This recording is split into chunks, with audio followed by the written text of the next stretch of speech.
From the hood to college, both worlds they had to meet. 6 degrees between us, so cold, we're about to freeze. But we're Florida boys, hot takes, we bring the heat. We're moving the culture, the engineers to the streets.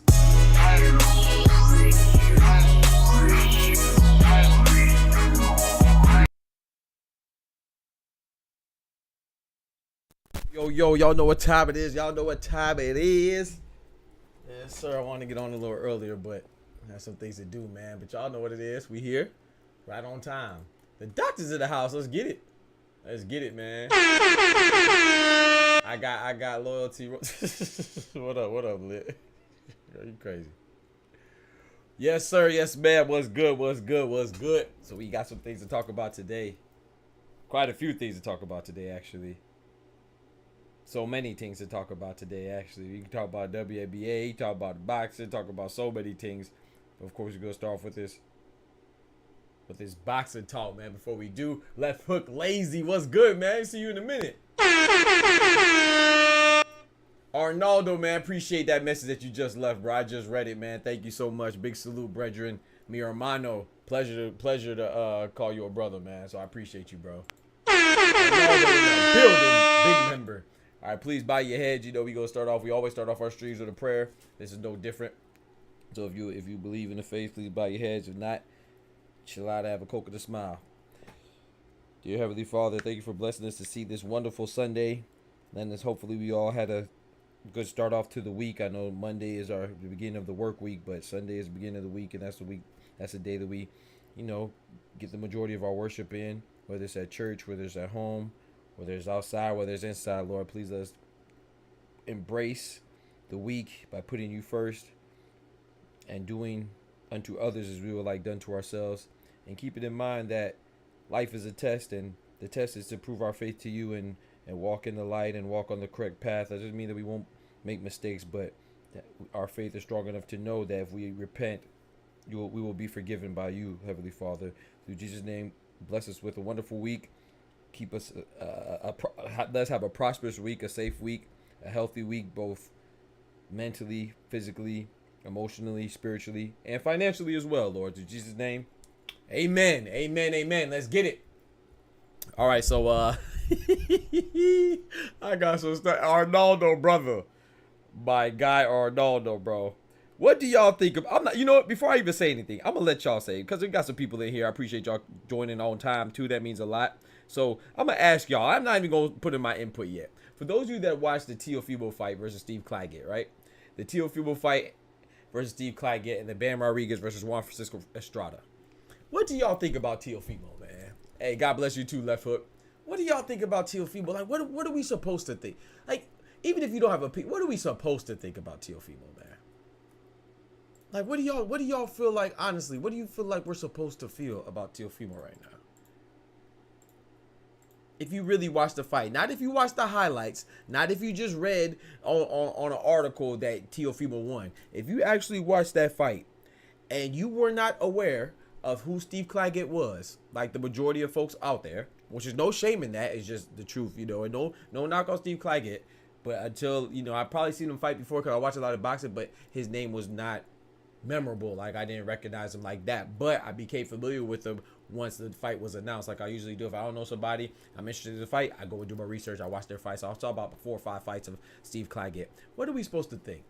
Teo got the job done, but was it easy? He got busted up. Yes, dude came to win. Okay, so you giving credit to Steve Claggett, and you love boxing, number one, like I do, and you also box too. Like I only box at the amateur level, but you box too. So that was politically correct, PC, boxing savvy, purist answer. Okay, I'll take that. Teofimo fought a good fight, but he doesn't have the power at 140. Okay, Arnaldo, I like that. So you're coming at it like maybe Teo has to reconsider some things about 147. I also agree with that too. So I'm gonna tell you my thoughts on it, man. I'm gonna just be honest, man. You know, and this may be me putting giving Tio too much credit. I was going for Claggett. I was going for Claggett. It's crazy. You were going for Claggett? Hey, yo, you were rooting for Claggett? What? Hey, yo, that's what I'm talking about.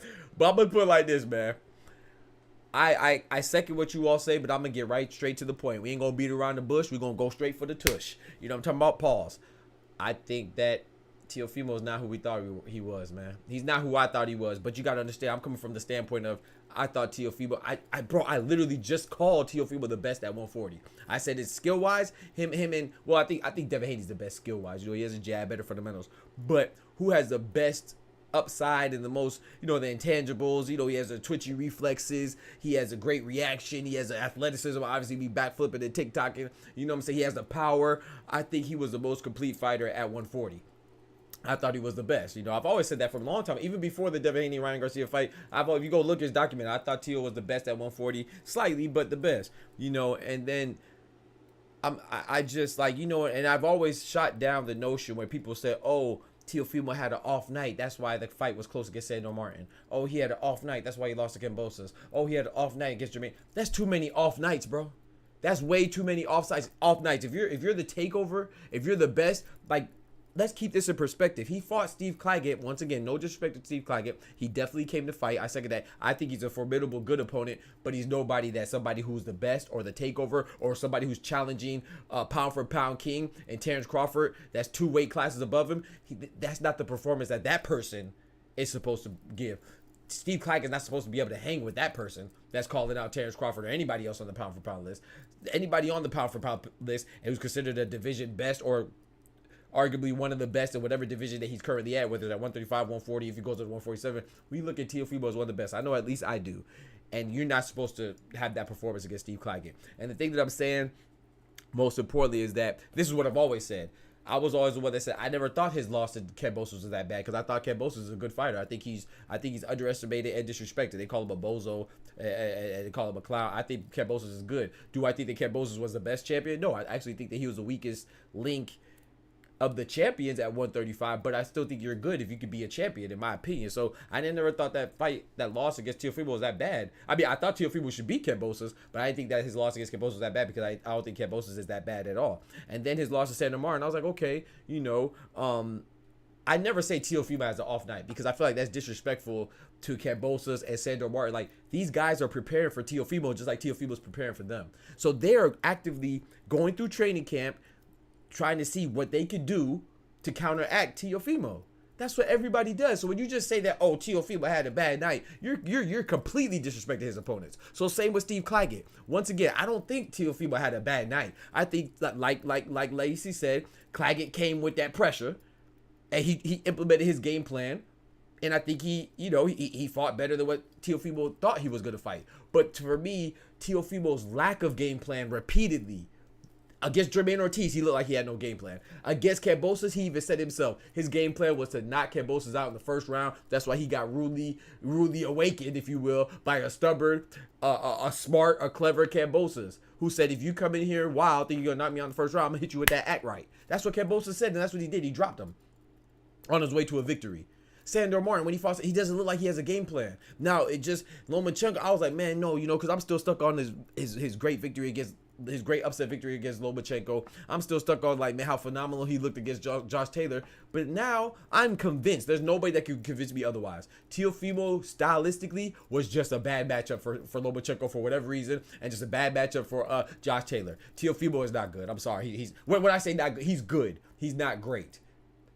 He's good or great between that. I ain't gonna knock him too bad, but he's still a championship level fighter. He's not pound for pound. He's not the division best. He should not be called out Terrence Crawford at a higher weight class. He's not. He doesn't have adaptability. Jermaine Ortiz, I forgave him for that because I was like, Jermaine Ortiz doesn't engage. But if you want to be honest, like I've always said before, Jermaine Ortiz, if Teofimo was better at cutting off the ring, that fight could have been much easier for him as well. Jermaine Ortiz, he tried to finesse the boxing game, so I'm glad that he lost. Because I thought he should have lost anyway because he wasn't trying to engage. If you're in a fight and you're not engaging, by definition, you're not fighting. I don't care what the fighting style is, whether it's boxing, wrestling, jiu-jitsu, it doesn't matter. At the end of the day, at the very foundation of fighting is engaging, and boxing is a fighting style, just like karate. So if you're not trying to engage, then by default, you're not trying to fight. So if you're not trying to fight, then there's no way you can win a boxing match. I don't care how well you outbox him. You didn't outbox him, you outran him. You know what I'm saying? So I was glad Teofimo won, but at the end of the day, Jermaine Ortiz still exposed him because it showed that Teofimo didn't have basic fundamentals like cutting off the ring. He's a former Olympian. How you don't know how to cut off the ring? Mr. Takeover. How you don't know how to take over the ring? Come on, man. You see what I'm saying? And then you couple that with, in my mind, I never forget that Teofimo Sr., I can't remember who he was talking to. They were interviewing him, but they were like, yeah, how come Teofimo doesn't use a jab? Or he's going to use a jab more or something like that? He said, oh, my son doesn't need a jab. So that's the mentality you have. You don't need a jab. A jab would have helped against Jermaine Ortiz. You know, now Teofimo looked good against Steve Claggett in regards to his conditioning looked good. His volume of punching was good. I think it was the most punches that he's thrown since he's been at 140 or maybe ever. I'm not sure. The fact that he's resilient, of course, but Teofimo, we can't forget that Teofimo came off of a win of Jermaine Ortiz. A lot of people think he escaped with a win, but Steve Claggett, the reason why I was okay with this because I looked at this as a tune-up fight. You know, he has a tune-up fight in a win, but I'm saying that he was getting a tune-up fight to reinvigorate his fan base, to make me remember and demonstrate why we like Teofimo, why we think he's so good. He was supposed to showcase his skills. That's the only reason why it was somewhat acceptable for him to fight Steve Claggett. He fought Steve Claggett, and the fight was competitive, like he was fighting, like it was a unification match. Bro, it's so crazy that I dropped the video on Friday before the Saturday of the fight. You know what I'm saying? The Friday before the fight. And I said that I think Isaac Pitbull Cruz is the best at 140. I think he's a sleeper best at 140. Now I'm full blown. I'm fully confident Isaac Pitbull Cruz is the best at 140. I don't care what nobody says. Bro, anybody want to bet? I'm taking all bets. If Teofimo fights Isaac Pitbull Cruz next, I'm taking any bet y'all want to do. I got Isaac Pitbull Cruz by 8-round stoppage. I'm not bullshitting either. I'm not bull-jiving. Teofimo he doesn't have the power. Exactly. Yo, Almighty in the building. I was rooting for the veteran and he fought a good fight fast. But he's 35 and Teo's 26. Talk to him. Teo's 26. Maybe he was already reached his... I think so. The punches that Claggett took for Teo, it was to be KO'd. Yeah. Claggett is tough, but I'm not giving you... There's no excuse. I'm not saying he had to knock him out. That's the thing, Arnaldo. I'm not even saying he had to knock him out. You know me, man. I don't think you have to knock out somebody to look impressive. Floyd has a 50% KO rate. Did he not look impressive in fights that he didn't knock people out? He looked impressive to me against Cotto. He looked impressive to me against Canelo. He looked impressive to me against... Well, Ricky Hatton, he stopped. But he looked impressive against Oscar.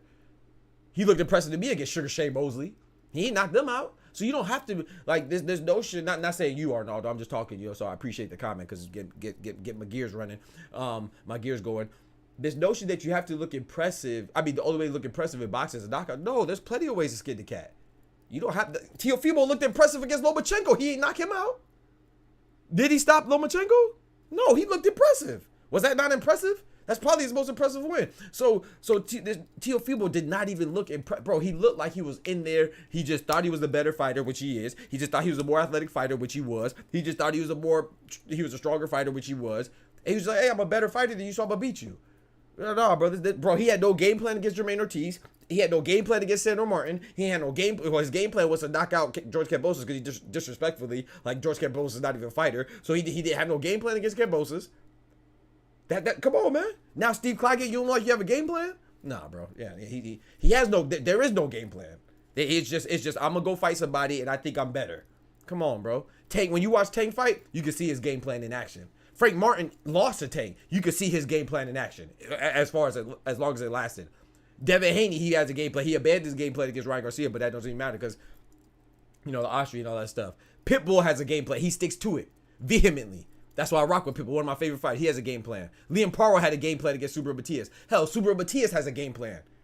He just didn't adjust against Liam Paro, but he has a game plan too. Teofimo has no game plan, man. He just goes in there and thinks he's a better fighter, and he's usually right because he's very talented, but that's not going to win. Well, that's the thing. When it comes to talent, they say when there's two people that are talented, hard work beats talent because, it wasn't hard work beats talent when talent doesn't work hard. That's one saying. But also, when you're both even at the top of your game championship level, what's gonna put you over the top? Maybe that extra mile that I ran that you didn't run in the middle of training camp. Maybe that extra little game plan. Maybe that extra little study or research that I did, or that my coaches did, or I did on you, my opponent, that you didn't do on me, is gonna put me over the top. Yeah, I'm sorry, bro. Bro, there's too many fights, bro. When's the last time that Teofimo looked good to you? All honestly. Yeah, so this is not an inconsistency thing. That we see what Teo is. He's just not that good. And that's a fact, Eric. The fact that he's calling out Bud. Bro, Bud will slaughter this man. Tank will slaughter. I don't think he beats any. Who does Teo beat? He might beat Devin Haney because Devin Haney's chin. But if Devin Haney's on his A game, he may have a good chance too. To be honest with you, the only reason why we think that because of what happened with Ryan Garcia. But Devin Haney has a good game plan, which usually he does have a good game plan. But he, in my opinion, the reason why I never really cared for Devin Haney, because I always thought that he gets hit flush too much. He's another one that doesn't really adjust, but he comes in with a game plan. You can see his game plan in action.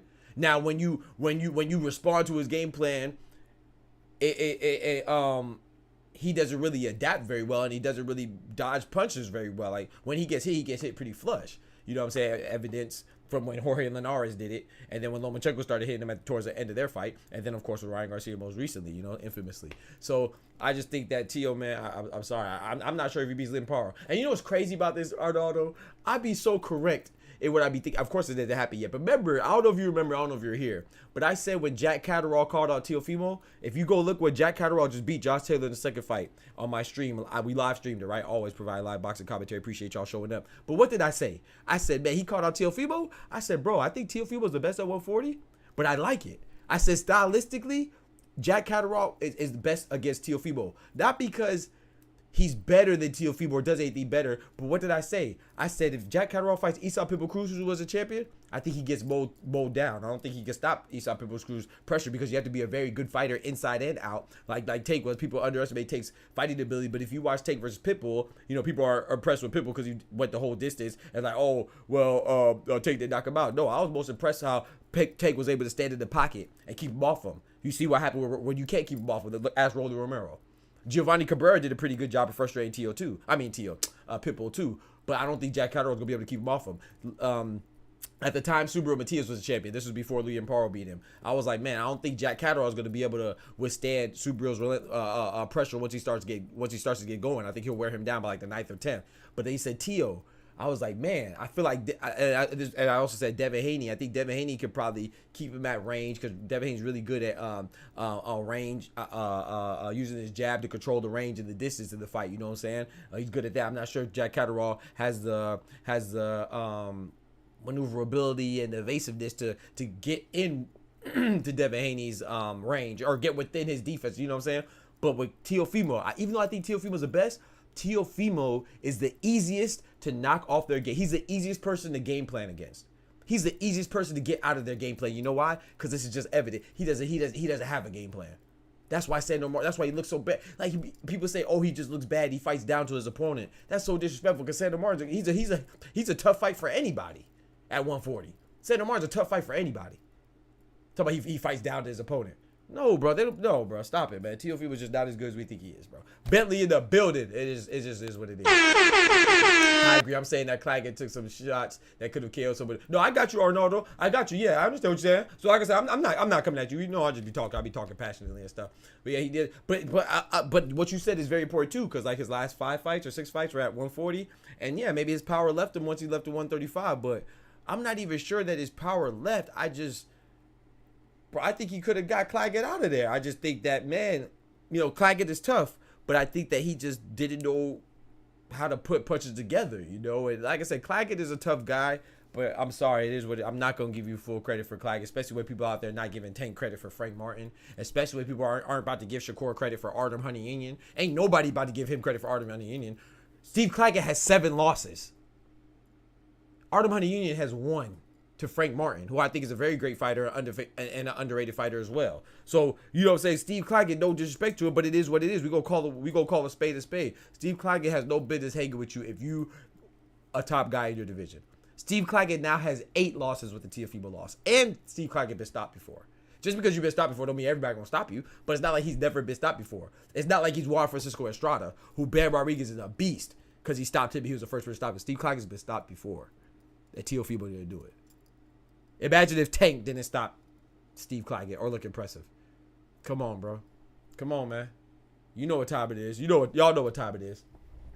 Y'all know what time it is, man. So yeah, I think that his power does it translate to 140 necessarily, but there's other ways to skin the cat. You can't expect to be going up and challenging one of the top 3 pound for pound and Bud, whether it's Bud, Usyk, or anyway, anyone in any order of those 3 of the top 3 they're acceptable, but you can't expect to be calling out Terrence Crawford, who's about to fight at 154, and you don't have your powers not translated for the last 4 or 5 fights. What you think you're gonna do to Bud?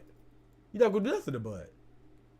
I don't care if he had all the power in the world. I still don't think he beats Bud. Remember Orlando Salido? He had many losses and became champion. Yeah, that's a fact. That's a fact. Orlando Salido beats. Ask Lomachenko. He tried to go fight Orlando Salido in his second fight. Got what? It's not about losses to be champion. My point about Steve Claggett is that he's been beaten before, and there's plenty. So let me be very clear in case it wasn't. I'm not saying that Steve Claggett is not good because he had multiple losses. I mean, of course, that's evidence. If you have a lot of losses, then there's a direct correlation between being good and having a few losses or a lot of losses. You know what I'm saying? So we're not gonna be oblivious to that. That is an indication of how good you are to a certain extent. But you can still get better and you can still be great and have multiple losses. But my point is that the reason why I brought Steve Claggett having multiple losses and being stopped before is that you have ample of opportunity to see how other people beat him. He's not cracking a code here. You see what I'm saying? This is nothing new. Like, he could literally go back and watch 7 different times that Steve Claggett lost, and you have 7 different opportunities to take advantage of and see what's a good game plan to beat him. Bro, I'm gonna ask you this right. If I asked you $1 million, if I said, if you get this question right, it's $1 million question, and I said Arnaldo, I said Bentley, did Teofimo study Steve Claggett before he went to fight him? What would you say? If it was $1 million question and there's a way that we can know definitively, I would say that Teofimo didn't spend more than 30 minutes watching Steve Claggett film, or his team, not just Teofimo, him or his team. That's what I would bet. That's what I would bet, bro. I would say not more than 30 minutes, bro. Not more than 30 minutes, bro. That's crazy, dog. It didn't look. If he did Bentley, he didn't look like it. He definitely didn't look like it. He did make an adjustment though when he started pushing them a little more. I thought that was a good adjustment, but I didn't think that was an adjustment for him to. I think that was an adjustment for him to keep him off him, not to really look good, or you know what I'm saying. So that's the thing, man. When you're calling yourself the takeover, you're calling yourself. It's kind of like the same thing I said. It's the same thing I said about Haney. When Haney's calling himself the Haney era instead of the Mayweather era. Mayweather's already retired a long time ago. Why are you still trying to overshadow Mayweather is beyond me. But if you're gonna call yourself the Haney era, you're gonna call yourself the takeover, then we gonna hold you at a higher standard because you're the self-proclaimed best. But Bam though, yeah, Bam was a beast. It was a good fight. It's not about being a good fight. It was a good fight. That's not the point. The point is that it should not have been a good fight. This was supposed to be a fight where you're supposed to put on a boxing clinic, a boxing exhibition. You're supposed to showcase his skills. That's what this was for, bro. Nobody knew Steve Claggett, man. You didn't know Steve Claggett. I didn't know Steve Claggett. None of us knew Steve Claggett until this fight. The only reason why we were accepting of it was because we're like, okay, bet, he's trying to get back in the rhythm and things. He was out of rhythm against Jermaine Ortiz, so he wants to get back in rhythm and he wants to showcase who he is. He did not. That was not a showcase fight, bro. He struggled with Steve Claggett. Steve Claggett was, like I said, I made a video on this before. Frank was ranked higher than all the champions' opponents. Jose Rayo Valenzuela, who Isa Pitbull Cruz's fight, is ranked higher than Steve Claggett. Frank Martin's ranked higher than Steve Claggett. He was ranked the highest. Artem Hunnian is ranked higher than Steve Claggett. Who Artem Hunnian fights Shakur Stevenson. Liam Paro was ranked higher than Steve Claggett, who Subriel Matias was fighting. So out of all the champions at 135 and 140, Teofimo fought the weakest opposition, and he looked the worst, arguably.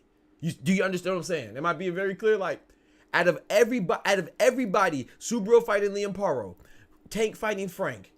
Isa Pitbull Cruz hasn't fought Jose Rayo Valenzuela yet, but even him fighting him, even Pitbull fighting Valenzuela, Shakur fighting Artem Hunnian, all of these matches should look closer than what Teofimo and Steve Claggett should have looked. Steve Claggett has looked. Teofimo struggled the most on a person that was supposed to provide the least amount of struggle. I just want to make sure that's what I'm saying. Okay, appreciate it, Arnaldo. You understand what I'm saying? Yeah. So I just can't. I'm gonna be honest, man. I still think Teofimo is good, but he's definitely not great. He's not who I thought. Definitely not who I thought he was. If he like, let's say if he unifies, if he beats, I think stylistically he could beat Leoparo. But if he beats Leoparo, I'm gonna be surprised because I'm gonna put money on Leoparo. If he beats Isak Pippa Cruz, I'm definitely gonna be surprised. I'll put money on Isak Pippa Cruz. The only thing about Isak is that, you know, his height. You know, he's short. So that's why I'm scared about Isak Pippa Cruz, because you know they say it's not the size of the dog in the fight, it's the size of the fight in the dog. But you don't want to have a Chihuahua. I don't care how gangster that Chihuahua is. You don't want to pick a Chihuahua against a German Shepherd. You know what I'm saying? Or a Rottweiler or a Doberman. You know what I'm saying? So at a certain point, height's going to be too much to overcome. You know, and size, but more than height, just size. And Isak Pippa Cruz, let's face it, he's a smaller guy. You know, just like Tank is a smaller guy. You know, Tank is 5'5". I think Isak is like 5'4" or something like that. So, you know, they're smaller gentlemen. You know, but I still got Isak Pippa Cruz because I think he's that dude. Isak Pippa, like I said, he looked a little shaky against Giovanni Cabrera, but I expected that because it surprised me. But it's because I didn't know Giovanni Cabrera was that slick. Giovanni Cabrera he's a pretty slick fighter. So I think him versus William Zepeda, who's coming out, I think that's going to be a very good fight. I'm very interested. I think William Zepeda is going to win, but I think that's a very interesting fight.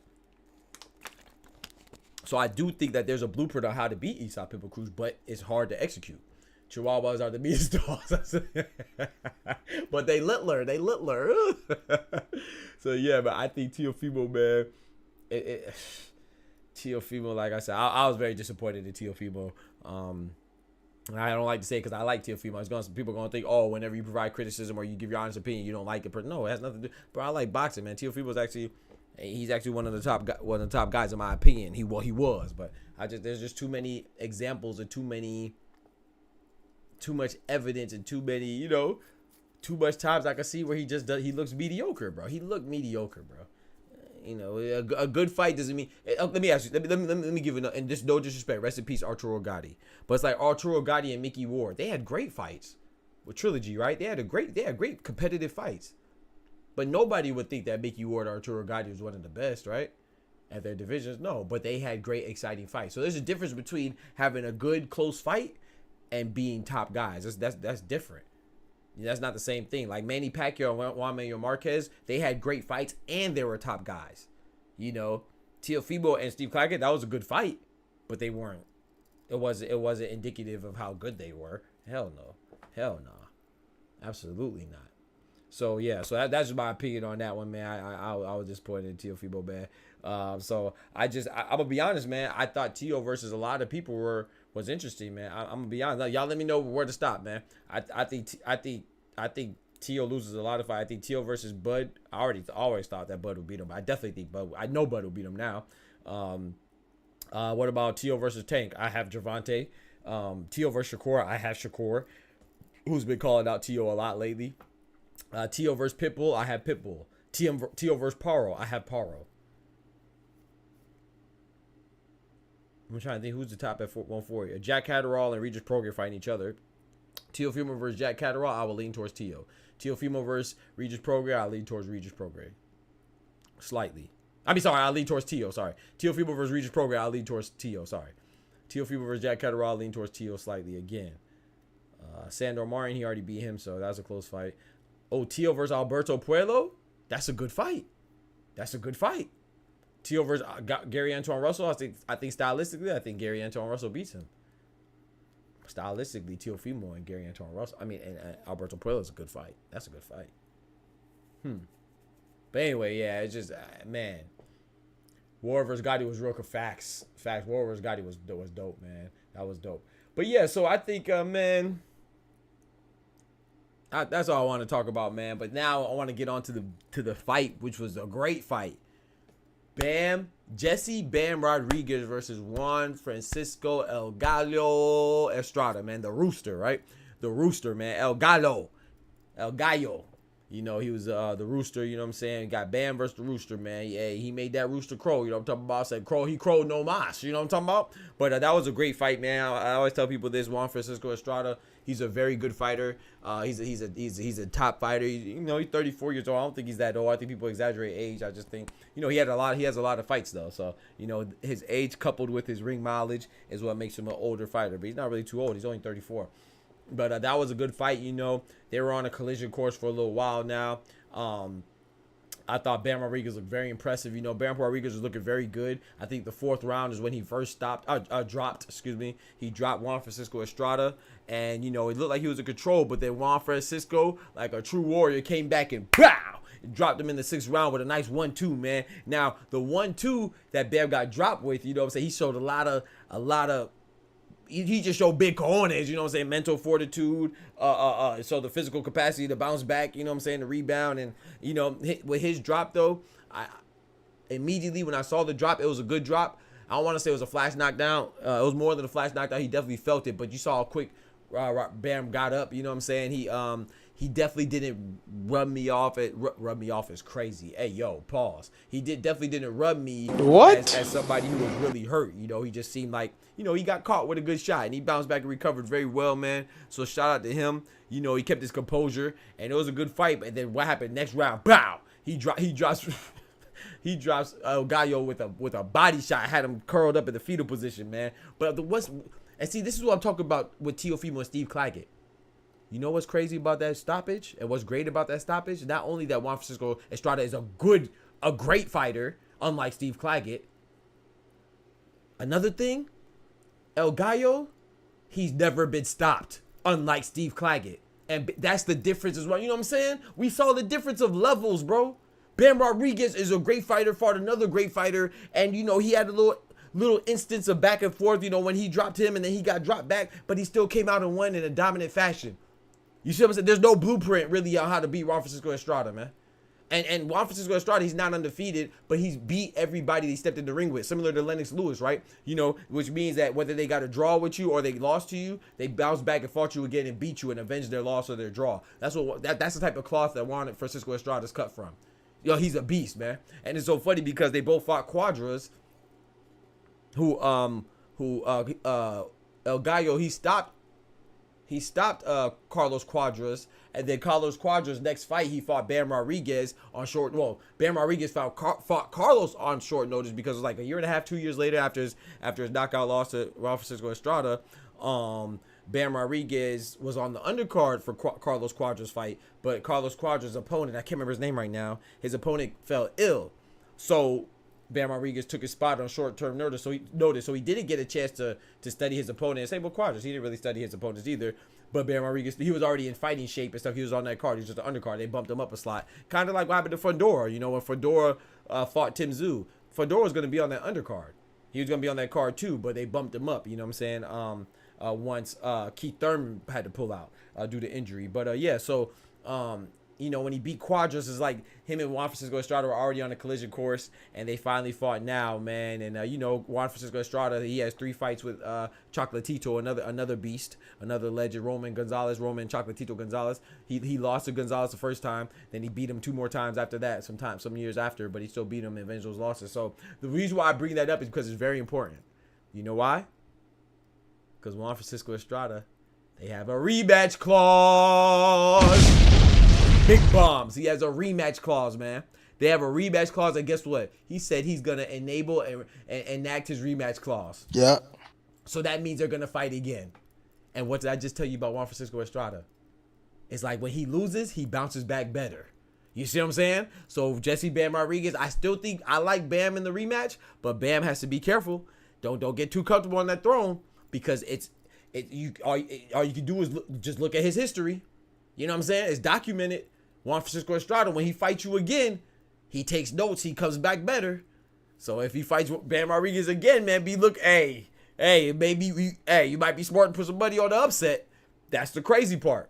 He said Bam showed skills, man, and power. So, you know, of course, in typical fashion, whenever you're a small guy, you know, if you win and you look good, then they automatically want to put you in there with Nayi Inoue. But Nayi Inoue's at 122. I'm not saying that's an insurmountable amount of weight. Of course, he could make it. It's only 7 pounds from where he's at. But you know, give him some time. That was his first fight at 115. He just came from 112 when he fought Sonny Edwards, who looked good against Adrian Curio on the same card, by the way. He just came from 112, and now this is his first fight at 115. You know, let him go to 118 first, you know, or let him get another fight at 115. They talk about him having to fight now, you know, a super bantamweight. That's 122, man.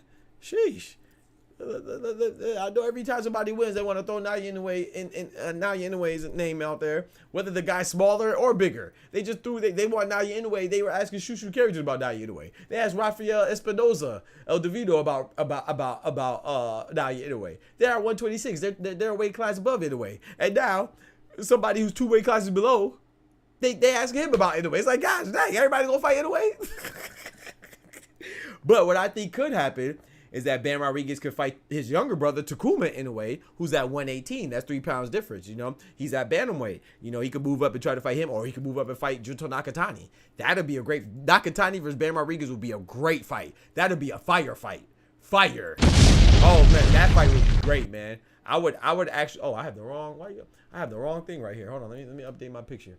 I would actually have Junto Nakatani, but y'all know I'm very fond of Junto. I really like Junto a lot. But I think Bam Rodriguez, oh shoot, that's the wrong one. If Bam Rodriguez could fight Takuma Inoue, that'd be great. And then if he could beat Takuma Inoue, then Junto Nakatani and Takuma and Bam Rodriguez could fight. Or if Junto Nakatani beats Takuma Inoue, which is what I want that fight to happen. Then Bam Rodriguez should challenge the winner, or Naoya Inoue. Like my dream scenario is that Junto Nakatani fights Takuma Inoue, beats him, and then Naoya Inoue is coming down to like avenge his brother. You know what I'm talking about, and try to get revenge for his brother by beating Junto, and then Junto and Naoya fight. I think that'd be a great cool storybook thing, and but I would have Junto and all that. I'm really big on Junto, man. I like Junto, man. Be right back. All right, Arnaldo. Yo, King, what up? Yeah, I really like Junto though, man. But yeah, Bam Rodriguez, I think he looked great, man. I think he looked great last night, and he looked great against a great opponent, man. That's what's more important than just looking good. It's about who you look good against, And he looked. Juan Francisco Estrada is a good fight. Now my pound for pound list has been updated. Before Bam wasn't on my list. He was close. He was on the cusp. But my old list had I had Usyk Inoue at Usyk number 1, Inoue number 2, Bud number 3, just due to inactivity. But if Bud fights, when Bud fights, good Lord willing, August 3rd at 154, another weight class, if he could beat Israel Madrimov, become another champion, then he's gonna catapult back to number 1 for me personally. But so I have Bud number 3 right now, Canelo number 4, Tank number 5, Dmitry Bivol number 6, Artur Beterbiev number 7, Dave Benavidez El Monstro number 8.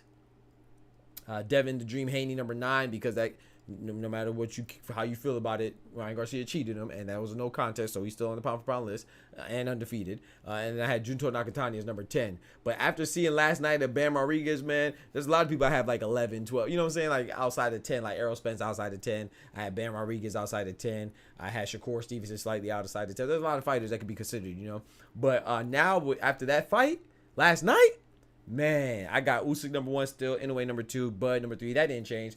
Canelo number 4, Tank, Gervonta Tank Davis number 5. That didn't change. But number 6 now, I had Bivol didn't change. I got Bivol number 6, but now I got Benavidez, Beterbiev, and Haney, and all moved down. Nakatani, who I'm very fond of Nakatani. He moved off my list. And number 7, I had Bam. So Bam went from being off my list to number 7. Number 8, I have Dave Benavidez. Number 9, I have Artur Beterbiev.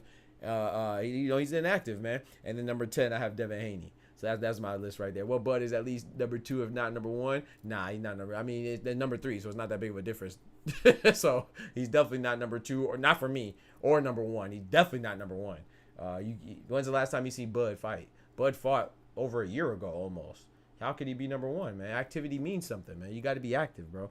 Inoue fought like twice since then. Usyk just fought. You know what I'm saying? So, yeah, Bud can't be... Now, he could be number 1 for you. But for me, Bud can't be number 1, bro. You have to be active. Now, if you want to ask me who had the best win, he had the most impressive win, of course, against Errol Spence. Yeah, he had the most impressive win.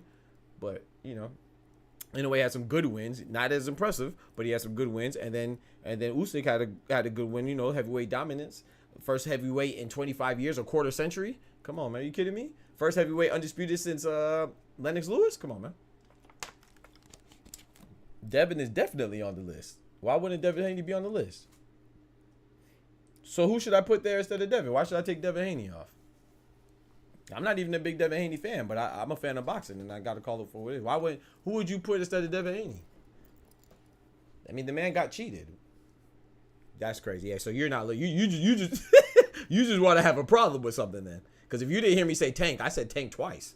So on both my lists, Tank is on there. So you yeah, King, you just want to have a problem with something. You're not listening. There's no way you ask me where's Tank. Yeah, so I just think that, don't forget to like the video, y'all. But yeah, so I just think, man, there's no denying Bam Rodriguez right now. Bam Rodriguez is I can't keep him off the list, man. I can't keep that man off the list. That dude, he really showed his mettle. He showed his fortitude, you know. I really like when somebody, you know, push through adversity. Nah, you good, Kiki. But for real, where's Take at? My bad, I thought I answered. He's number 5. So I'll go through my list again. Number 1 is Usyk for me. Number 2 is Inoue. Number 3 is Bud. But like I said, let me not say when, because Israel Madrimov is a great fighter. So I want to be very clear with this too. If Bud beats Israel Madrimov, I don't want nobody to say, oh, Israel Madrimov's not a good fighter. That dude's a good fighter, man. So that's why I said, so if Bud beats Israel Madrimov at a higher weight at 154 and becomes a champion, he's going to be number 1. He's going to be catapulted to number 1. Then I'll have Usyk as number 2. Then I'll have Inoue as number 3. You know what I'm saying? So the pound for pound list is very fluid. You know what I'm saying? It's changing.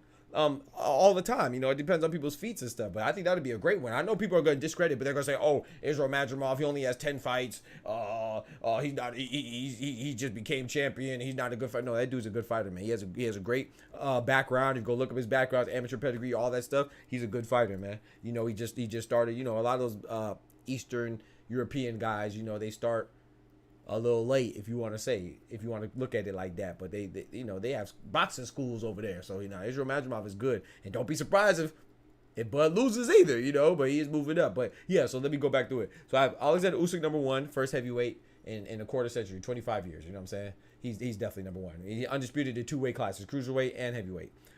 Anyway, number 2, you know, he's undisputed in 2 weight classes, super bantamweight and junior bantamweight, right? Because he skipped bantamweight, right? Yeah. So he's undisputed at 122 and 115, if I'm not mistaken. He skipped 118, I think. And then so he's number 2. Then we have Bud, undisputed at 140 and 147. So junior welterweight and welterweight. He's number 3. Canelo, you know, that old cinnamon. He's a beast. You know what I'm saying? He's been undisputed at 168 for the longest, and yeah, he face of boxing, all that good stuff in bonbons, man. That's one of my favorite fighters, Canelo. He's number 4. Tank, who's probably my favorite fighter right now, Gervonta Tank Davis. He's number 5. Then I have number 6 is Dimitri Bivol. He's a great fighter.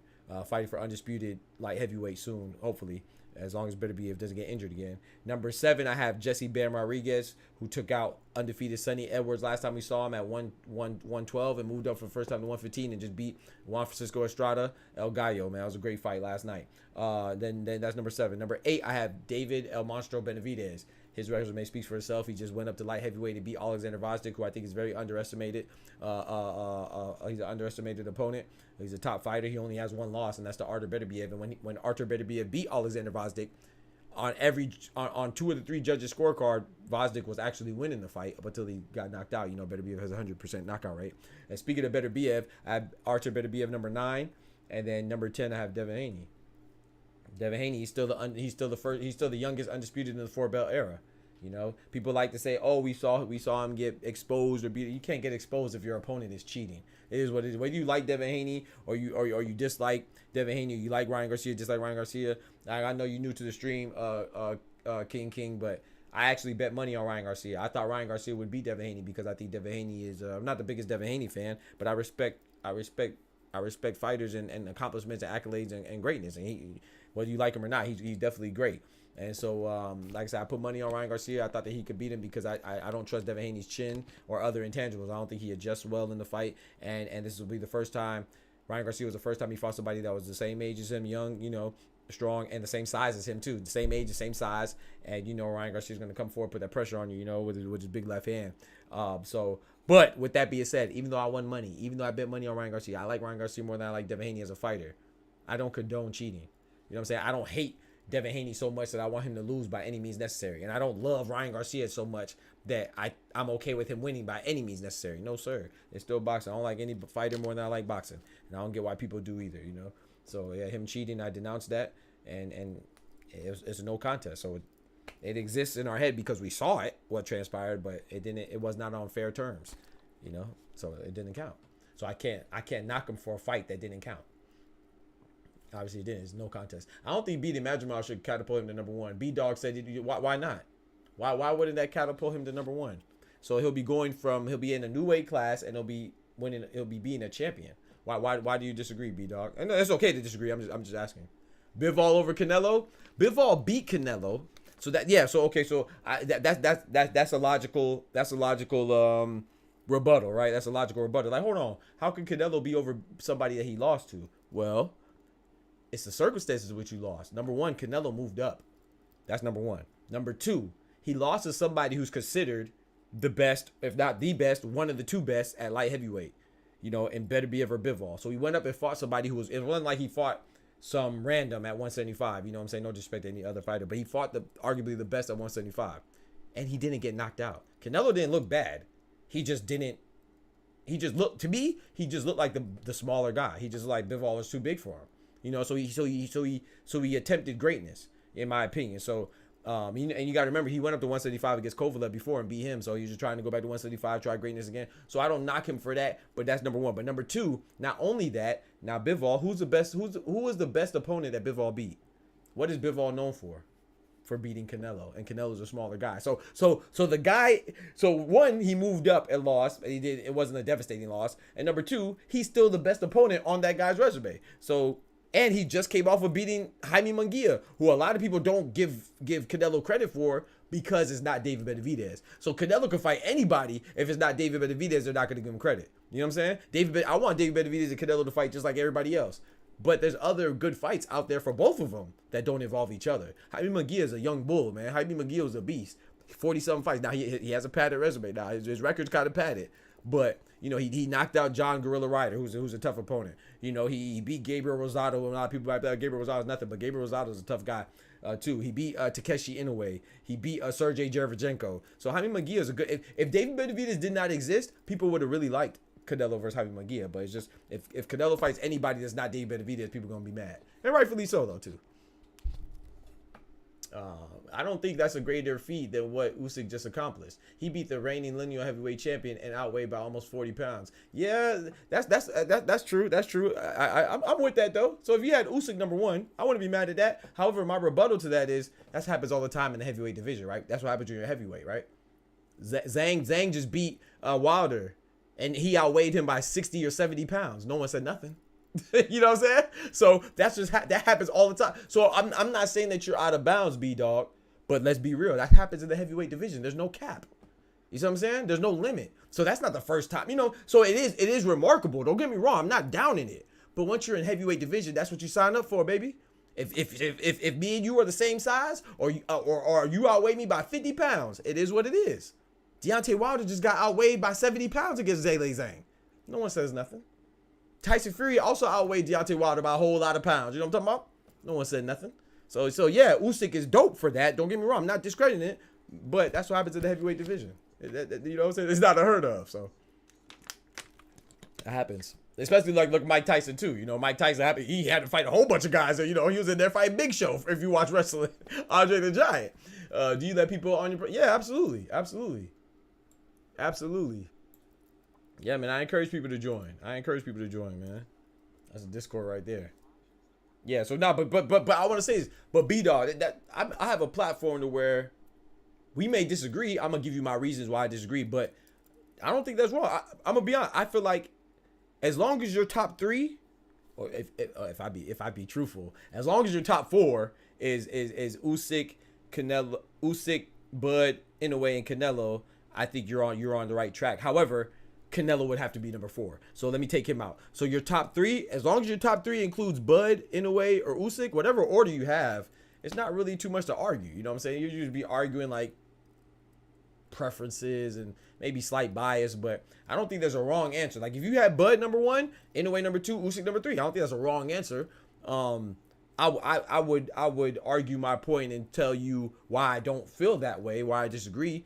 But yeah, I just happen to have the order as Usyk, Inoue, Bud. But yeah, like they both are. All three of them are very similar. You know, they have all three are the first. I mean, not the first, but all three are undisputed in 2 different belt divisions.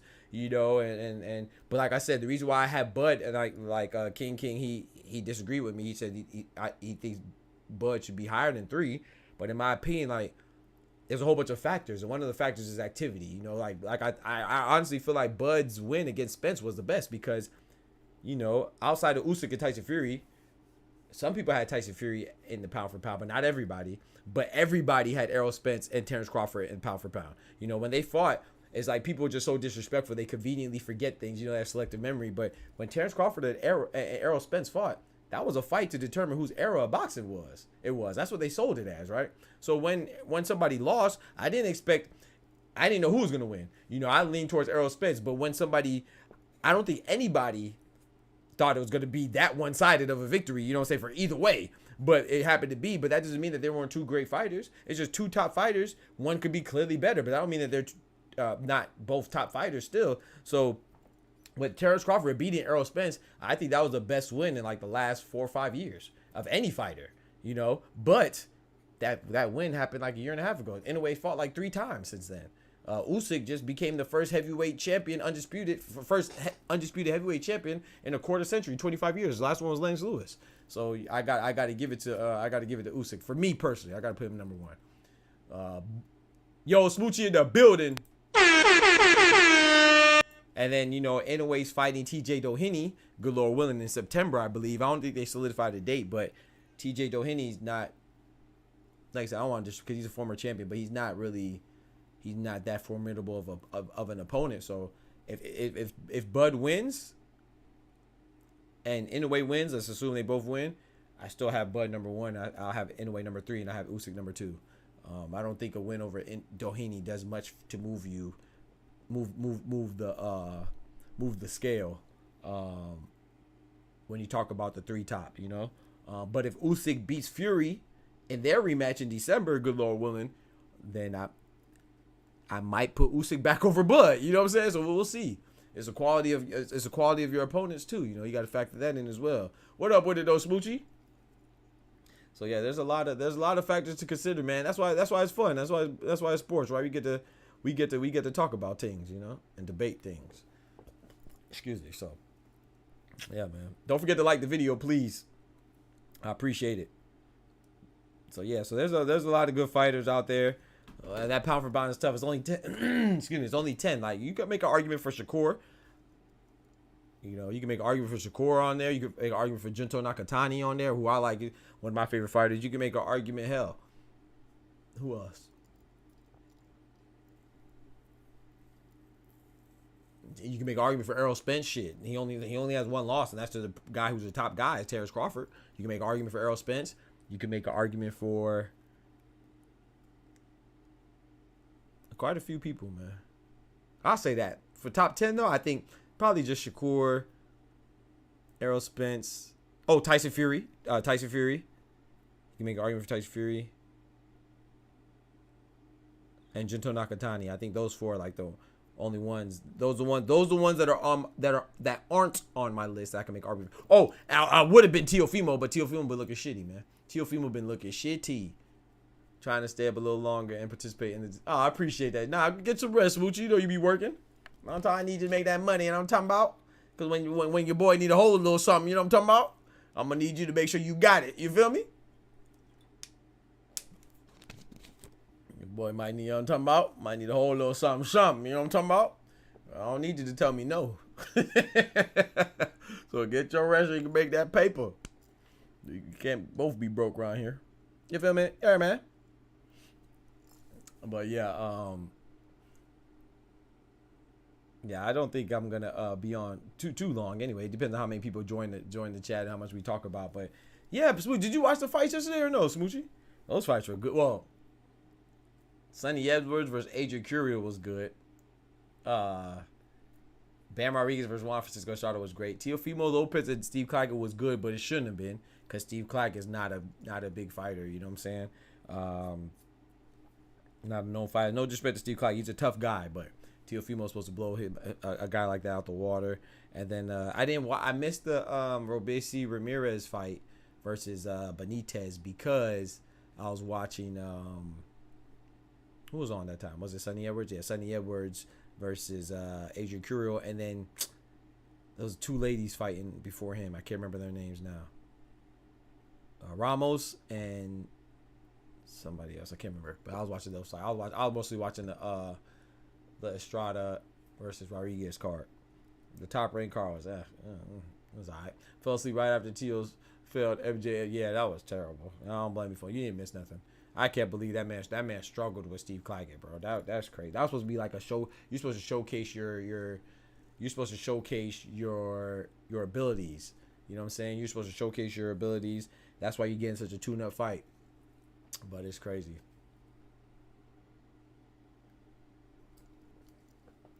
It's crazy.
Give me a second. I'm gonna respond to this stupid ass message.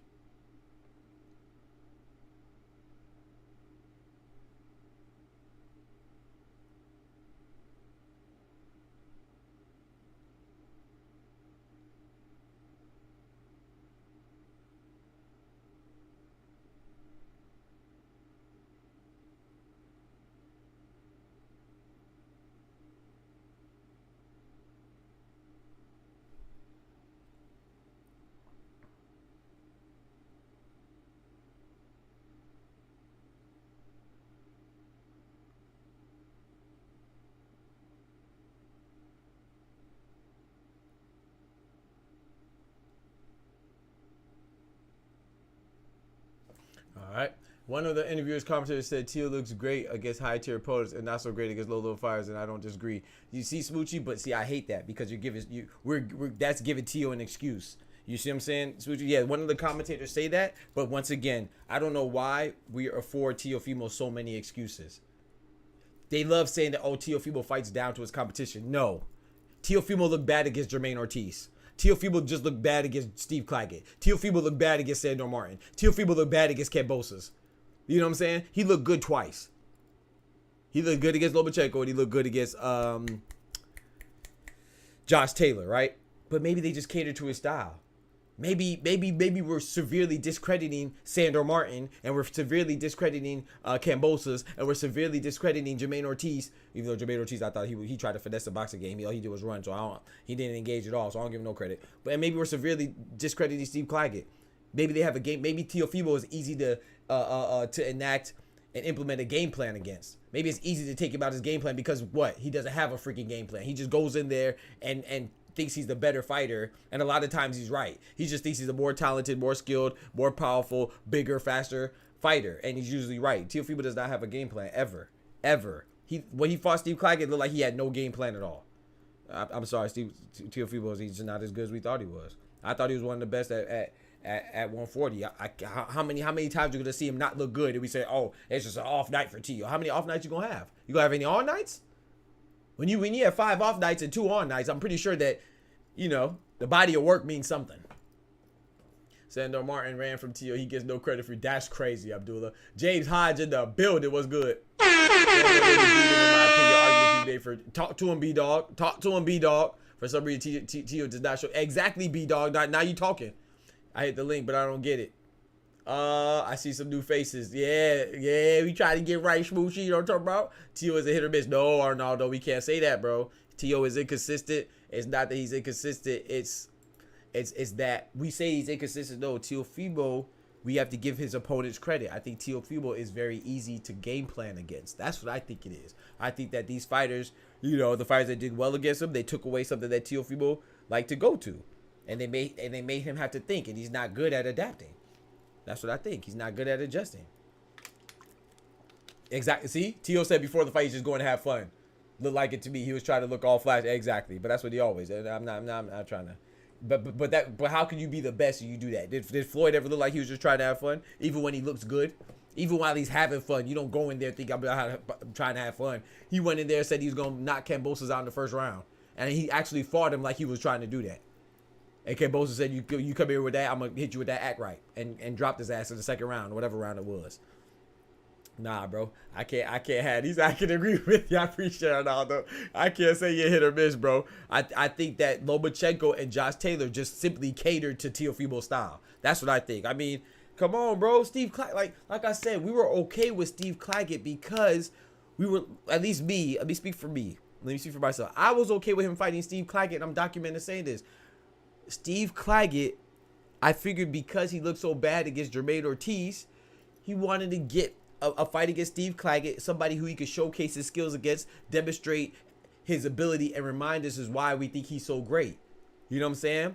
So it's like you can't struggle against a dude like Steve Claggett. Like I said, I want to emphasize this again. I'm not disrespecting Steve Claggett. He's a tough, formidable opponent, but he's not supposed to be anywhere near the league of Teofimo. That's not a. It's like Shakur Stevenson. Shakur Stevenson about to fight Artem Hadiyinian. Shakur Stevenson better not struggle against Artem Hadiyinian. Because Shakur Stevenson was talking trash about Tank fighting Frank Davis. Tank Dave. I combined their name. Frank Davis. Tank Martin. Shakur was talking trash about Tank fighting Frank Martin. Guess Artem Hadiyinian has one loss. Only one loss. Guess who he lost to? Frank the Ghost Martin. So Shakur better look good against Artem Hadiyinian. Because if he looks like if he struggles with Artem Hadiyinian like Tio struggled with Steve Claggett, bro, you look bad. Because if you're going to fight a tuned-up fight or somebody who's an unranked opponent like Steve Claggett, what's the point of fighting him? Because you fought him to look good, and you didn't accomplish that. So we got to call it for what it is, man. Teofimo, I don't think that. I'm gonna just be. That's just my opinion, though. I be having my strong opinions. But what's they said that you try to click the link, but you don't get what you mean. You got to download the Discord app, so it's not like StreamYard. I'm thinking about getting StreamYard because it seems like a lot of people on YouTube use StreamYard. I use Discord, so it's an application that you have to download. It's a free application, and then you join the Discord server, and then I can pull you up once you join the proper voice channel. So yeah, man, I think Teofimo he gets a lot of leeway. I don't know why. I don't know too many other fighters that get as much leeway as him. Him and Lomachenko. Maybe it's a top rank thing. That's crazy. Arnoldo. They're both with top rank. Maybe we're a victim of Bob Arum. Because Lomachenko and Teofimo are the only fighters that get so much leeway. When Teofimo looks bad, oh, it's because he having a bad night. Oh, it's an off night. Oh, it's inconsistent. Oh, it's hit or miss. Oh, it's never credit to the opponent. Everybody, when he fights Sandor Martin and he looks bad, people say, oh, well, he fought down to his opponent. No, Sandor Martin just looked good. He looked better than what we thought he was going to be. Same with Kambosos. He did better than what we thought he was going to be. Give the opponents credit. Steve Claggett looked better than what we thought he was, too. Same with Lomachenko. Lomachenko has 3 losses. He lost his second fight to Orlando Salido. Nobody cares about that. Then he loses to Devin Haney. Nobody cares about that. Even though I thought Lomachenko won. I had him slightly winning. But I don't think it was a robbery because I thought it was a close fight that could have went either way. I had multiple swing rounds. So, it could have went either way. So I'm not mad at it. I would have been more happy with a draw. But I don't care because it's a close fight. Only a fool doesn't think that was a close fight, no matter who he had winning. I had Lomachenko winning, but I wasn't mad about Devin Haney winning because I thought it could have went either way. But anyway, Lomachenko, he has a loss to Haney. He has a loss to Orlando Salido. And he has a loss to Teofimo Lopez. He has 3 losses. Let Tank get 1 loss. Oh, he's trash. Let Shakur get 1 loss. Oh, he's trash. Devin Haney got a fake loss, and he's trash. You see what I'm saying? Errol Spence got 1 loss, who's arguably the best person pound for pound in Terrence Bud Crawford. Errol Spence has 1 loss. Now he's trash. Lomachenko has 3 losses. Come on, bruh. Maybe it's a top rank thing. Maybe it's something else. Yeah, I rock with Orlando Salido. Bro, Arnaldo, I was so happy Orlando Salido beat Lomachenko. I thought that was so disrespectful. I thought it was so disrespectful. I don't care what your amateur pedigree is. You got to. It's like you going in the big boy leagues now. No, just Lomachenko. I still think Lomachenko is a good fighter. Me personally, people gonna think that I don't think Lomachenko is good. I think he's good, but he gets there's a lot of favoritism, so a lot of preferential treatment. You know, and you have to be very audacious to think that, okay, I'm gonna just go beat Orlando Salido in my second professional fight. So Orlando Salido grabbed his nuts. He said, nah, bro, this is a different league, man. And he big dogged him. And I was so happy for Orlando Salido. I thought that was so disrespectful, man. And then now that he lost, oh, he was daring to be great. No, he shouldn't have got a championship fight in the second fight. And he lost, and he lost. No, don't give him no excuses. Stop giving people excuses. He lost. Just like he lost to Teofimo, just like he lost to Devin Haney. He lost. It's okay. Teo always need a brawler to look good and can counterpunch. Yup, I agree. When he's boxing counterpunch, he don't look like that. And Teo Senior don't know how to give it. I agree with that. I agree with that, TG. I agree with that. I agree with that. What up, TG? I agree with that. But, however, you're the takeover. No excuses. No excuses, man. There's no excuses. No one else is giving excuses. One time, his esophagus blew up. Right. Everything, bro. Come on, man. It's because Teo had tough fights back to back. Ain't no way you just wait. You're saying wait, Abdullah, let me get this right. I don't want to assume you're saying Teo had tough fights back to back, as in Jermaine Ortiz and Steve Claggett are tough fights. Jermaine Ortiz is a good fighter. Steve Claggett, stop. So maybe you talk about somebody else. You're saying Steve Claggett was unranked or not ranked in the top 10. So I made a video on this before.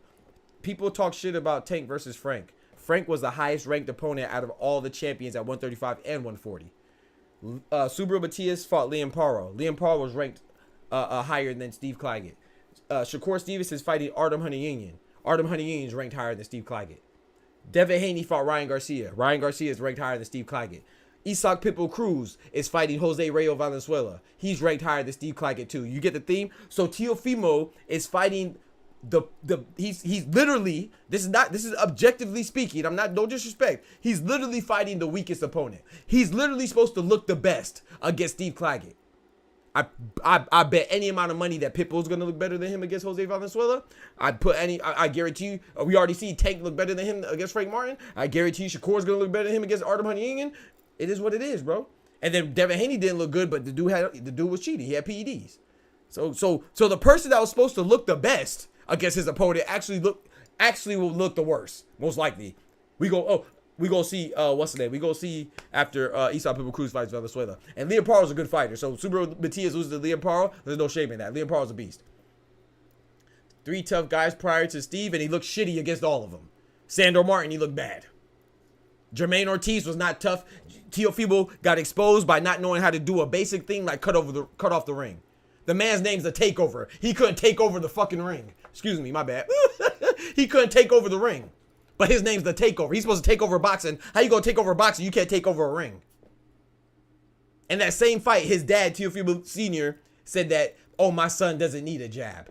He looked like he needed a jab then. He also looks like he needs to know how to cut off the ring being a former Olympian. Stop it, bro. Stop it, bro. You calling Jermaine Ortiz. Stop it, bro.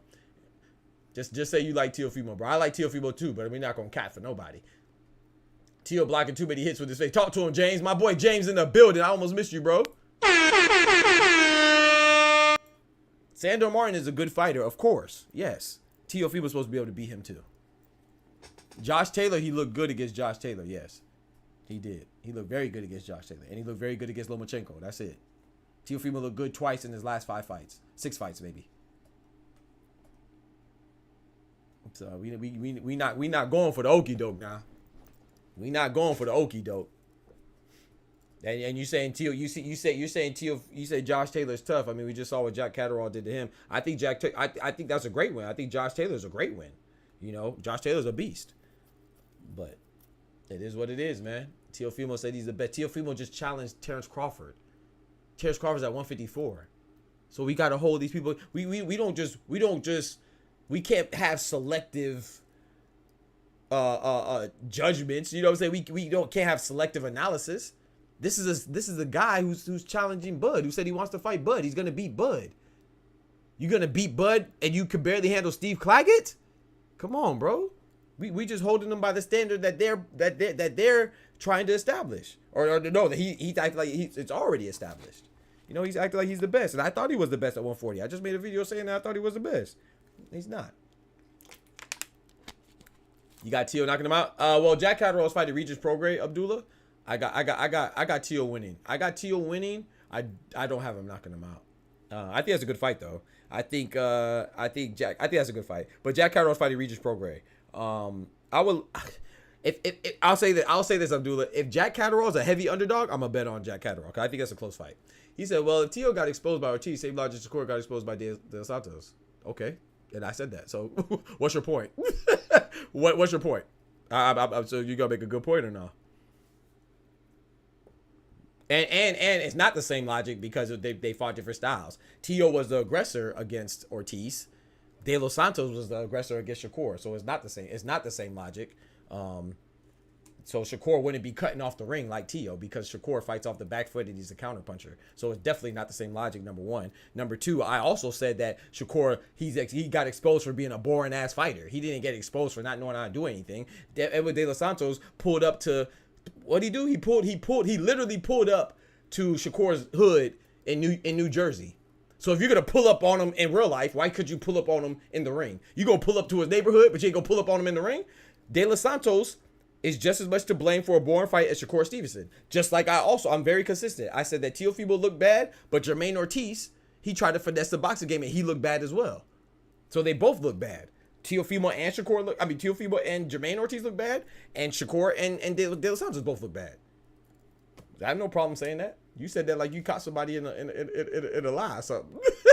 Now I have to get my brother. Hey man, get sleep, bro. Get sleep. God bless you, Arnaldo. I appreciate you coming through, man. Have a blessed night, man. Power and Teo is what we need. I don't need Teo fighting anybody. I'm not gonna lie to you, bro. Y'all, I like Liam Paro. I like Liam Paro. Liam Paro versus Teofimo, Pats. I got Liam Paro. I don't like Teofimo versus. I don't really want to see Teo anymore. I'm not gonna lie. I mean, I'm gonna watch it because I love boxing. And I think Teo's good. I still think Teo's good. He's just not as great as we thought he was. As I thought he was. They both disappointed. Shakur had an injury. Right, that part too. I forgot to say that. And he had an injury. However, Tank had an injury in his hand against Islam Pitbull Cruz too. Floyd had many injuries to his hands. You know, that's what they love to say when they fight like that, oh, I'm just fighting like Floyd. No, you're not. Floyd stands in the pocket. Floyd hit you with his Philly shell, hit you with the head movement. Shakur mostly backs up, you know, which is not bad, but you can't tell me that you are that Shakur's fights are as exciting as Floyd's. No, they're not. Like Shakur will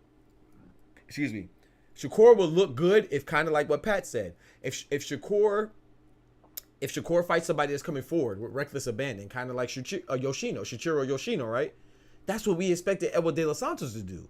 That's what he acted like he was going to. He didn't do that. But when he didn't do that, Shakur was just like, all right, bet. I'm just going to win, you know, being boring. And that's the thing about boxing, unfortunately or fortunately. Unfortunately for the boxer, but fortunately for the consumer, it's like, yeah, you got to prioritize winning. Winning should be your first, second, and third priority. However, you also want to be entertaining too because no one else is going to want to see you. I'm going to be honest. I like Shakur. I think he's great. I like Teo. I think he's good. I don't think he's great no more. I don't want to see either one of them. I definitely don't want to see Jermaine Ortiz. So I'm with Pat. I don't want to see Jermaine Ortiz at all. Well, I don't know if Pat said that, but I don't want to see Jermaine Ortiz at all. Nah, you came in. You good, Pat. My bad. I just get a little passionate, bro. I apologize. I be getting passionate. Please don't feel like I'm attacking anybody. Boxing is dead. That's crazy. Dodo, what's good? Teo versus Pitbull. Why not? Let's see if he's really real. Robert, my guy Robert in the building. Teo versus Pitbull. I would love to see that fight. I got Pitbull. You know, Pitbull's one of my favorite fighters right now, bro. I'm taking Pitbull versus the division, bro. I promise. I'm telling you, bro. I'm taking Pitbull versus the division, bro. I'm taking anybody who wants to bet. I'm taking Pitbull versus 140 division, bro. I made a video on that. Like I said, I still think Teo's good. I'm gonna watch his fights. He's exciting, but Teofimo excels against one type of fighter, and I believe Pat said it, or was it who said that, or was it B Dog? Someone said it. Same logic. He said Catterall Teo is a good fight, but Uncle Bob, I don't think we want that fight. Yeah, Bob Arum don't want that fight. Bob Arum don't want a lot of fights, man. Bob Arum, a lot of people underestimate how much Bob Arum protects his fighters, bro.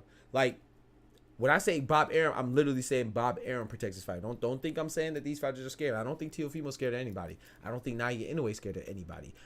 But nevertheless, Bob Arum protects his fighters, bro. A lot of people, I don't get it. I don't understand why people don't like. They don't see it. Like, do you think it's a coincidence that? I'm gonna give you an example right now. Listen, hear me out. Hear me out. So, people say that, oh, Tank doesn't want to fight Lomachenko, right? It's an Al Heyman, it's a PBC thing, it's a Floyd protection plan, right? Okay, fine. You know, Lomachenko's with Top Rank, Bob Arum. Maybe they couldn't make maybe they couldn't get the negotiations right? Okay, fair. Blame Gervonta, whatever, for whatever reason. Shakur been calling out Lomachenko for years. Shakur's on Top Rank. That's the easiest fight to make. Why come Bob Arum didn't make that fight? Because he's protecting Lomachenko. And you want to know how I can further prove this point? Lomachenko, you say, oh, Teofimo fought Lomachenko. Guess what? Teofimo was the underdog. And guess what? Teofimo was on Top Rank. He's still on Top Rank to this day.